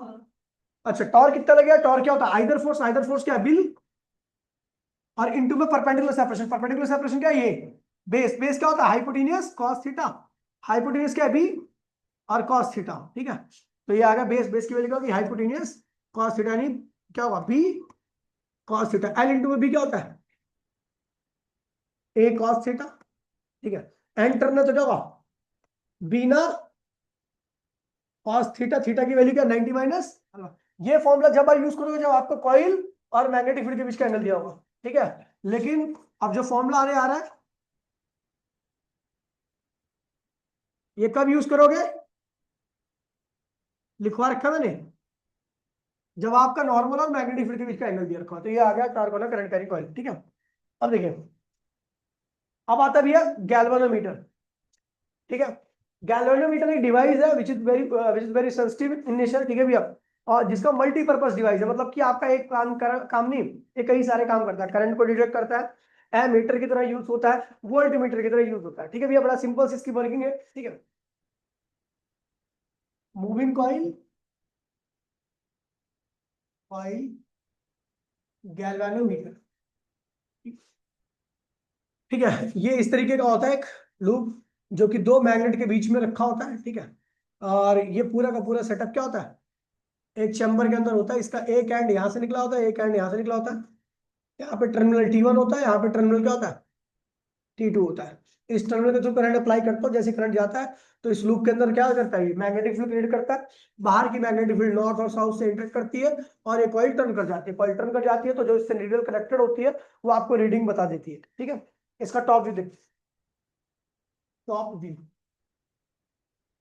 टॉप व्यू में देखिए, ये नॉर्थ है, ये साउथ है, ये कॉइल का टॉप व्यू है। अच्छा, आपको बता दो बीच में क्या लगा होता है, सॉफ्ट आयरन कोर, ठीक है। अब इसकी वजह से क्या होता है, सारी मैग्नेटिक फील्ड लाइन इस तरीके से निकलती है, और आप देखोगे to intensified magnetic field through the coil, coil के थ्रू मैग्नेटिक फील्ड को इंटेंसिफाइड करना, और टू प्रोवाइड दी, अच्छा इसका भी यूज होता है कि why we use horseshoe magnet, to provide the radial magnetic field, और radial magnetic field is always perpendicular to the normal, ठीक है। ये वही मैग्नेटिक फील्ड कंसीडर करनी है जो इस कॉइल से पास करेगी। तो आप देख रहे हो हर कंडीशन में, मैंने आपको डायग्राम 2-3 बनवाए थे, हर कंडीशन में टॉर्क की वैल्यू क्या आने वाली है, बीना, क्या आने वाली है, बीना। और जितना ज्यादा बीना रहेगा उतना ज्यादा क्या होगा, डिफ्लेक्शन होगी, ठीक है, टॉर्क जितना रहेगा, ठीक है। तो हमने आई को इधर रख दिया, के स्प्रिंग कांस्टेंट है जो इसके ऊपर नीचे लगी होती है, याद है आपको रिस्टोर करने के लिए, याद है, ठीक है। के प्रोपोर्शनलिटी कांस्टेंट क्या पे लगा दिया, बना थीटा, ये पूरा का पूरा गैल्वेनोमीटर कांस्टेंट कहलाता है, आई डायरेक्टली इनटू थीटा, ठीक है। इसके बाद मैंने 2-3 इसमें सेंसिटिविटी कराई थी, वोल्टेज सेंसिटिविटी क्या होती है, वोल्टेज सेंसिटिविटी क्या थी, करंट सेंसिटिविटी कराई थी, वोल्टेज सेंसिटिविटी कराई थी, ठीक है। तो वोल्टेज सेंसिटिविटी थी, जितना ज्यादा डिफ्लेक्शन होगा उतनी ज्यादा सेंसिटिविटी होगी, और जितना ज्यादा आपको वोल्टेज अप्लाई करना पड़ रहा है उतनी ही क्या होगी, कम सेंसिटिविटी होगी, थीटा अपॉन में voltage, voltage sensitivity, current upon में वोल्ट, थीटा अपॉन में करंट, करंट सेंसिटिविटी, याद है, ठीक है। वो मैंने बहुत डिटेल में कराया था, ये का पूरा टॉपिक, ठीक है भैया। अब इसमें कन्वर्जन था, ठीक है, कन्वर्जन बहुत आसान है। अगर गैल्वेनोमीटर के सीरीज में, गैल्वेनोमीटर का खुद का रेजिस्टेंस ज्यादा होता है, और उसके सीरीज में अगर आप एक बहुत भारी रेजिस्टेंस जोड़ दोगे तो उसका कुल रेजिस्टेंस क्या होगा, बहुत ज्यादा रहेगा, ज्यादा रेजिस्टेंस करंट को अलाउ नहीं करता। मतलब आप क्या बनाने जा रहे हो, वोल्ट मीटर, क्या बनाने जा रहे हो, वोल्ट मीटर का रेजिस्टेंस आपको हमेशा हाई करना पड़ता है, अगर, ठीक है। और अगर आपको देखोगे कि अगर आपको गैल्वेनोमीटर को एमीटर में कन्वर्ट करना है तो आप उसके सीरीज में, पैरेलल में एक छोटा रेजिस्टेंस जिसको आप शंट कहते हो, ठीक है, उसको जोड़ते हो ताकि जब करंट आए ना तो शंट से पास कर जाए, गैल्वेटर से पास ना करे, ठीक है। यहाँ से आप बहुत दो क्वेश्चन भी गिरा रखे हैं, उसको देख लेना, ठीक है। ये चैप्टर ऑलमोस्ट खत्म हो गया, इसके एनसीईआरटी वगैरह क्वेश्चन आप ट्राई कर लेना, ठीक है। डेरिवेशन वगैरह मैंने काफी कुछ हद तक बता दिया, कुछ डेरिवेशन को ऊपर ऊपर बताया, लेकिन उसकी डिटेलिंग मैंने नोट्स में बहुत ज्यादा दे रखी है, तो वहां से आप देख लोगे, चैप्टर भी आपका क्लियर रहेगा। क्वेश्चन वही करना जो नोट्स में करा रखा है। टाटा बाय बाय, जय हिंद जय भारत। कल 2 नए चैप्टर करेंगे, फिर एक क्लास परसों लूंगा, 1 घंटे 1.5 घंटे की, ठीक है। Tata bye bye.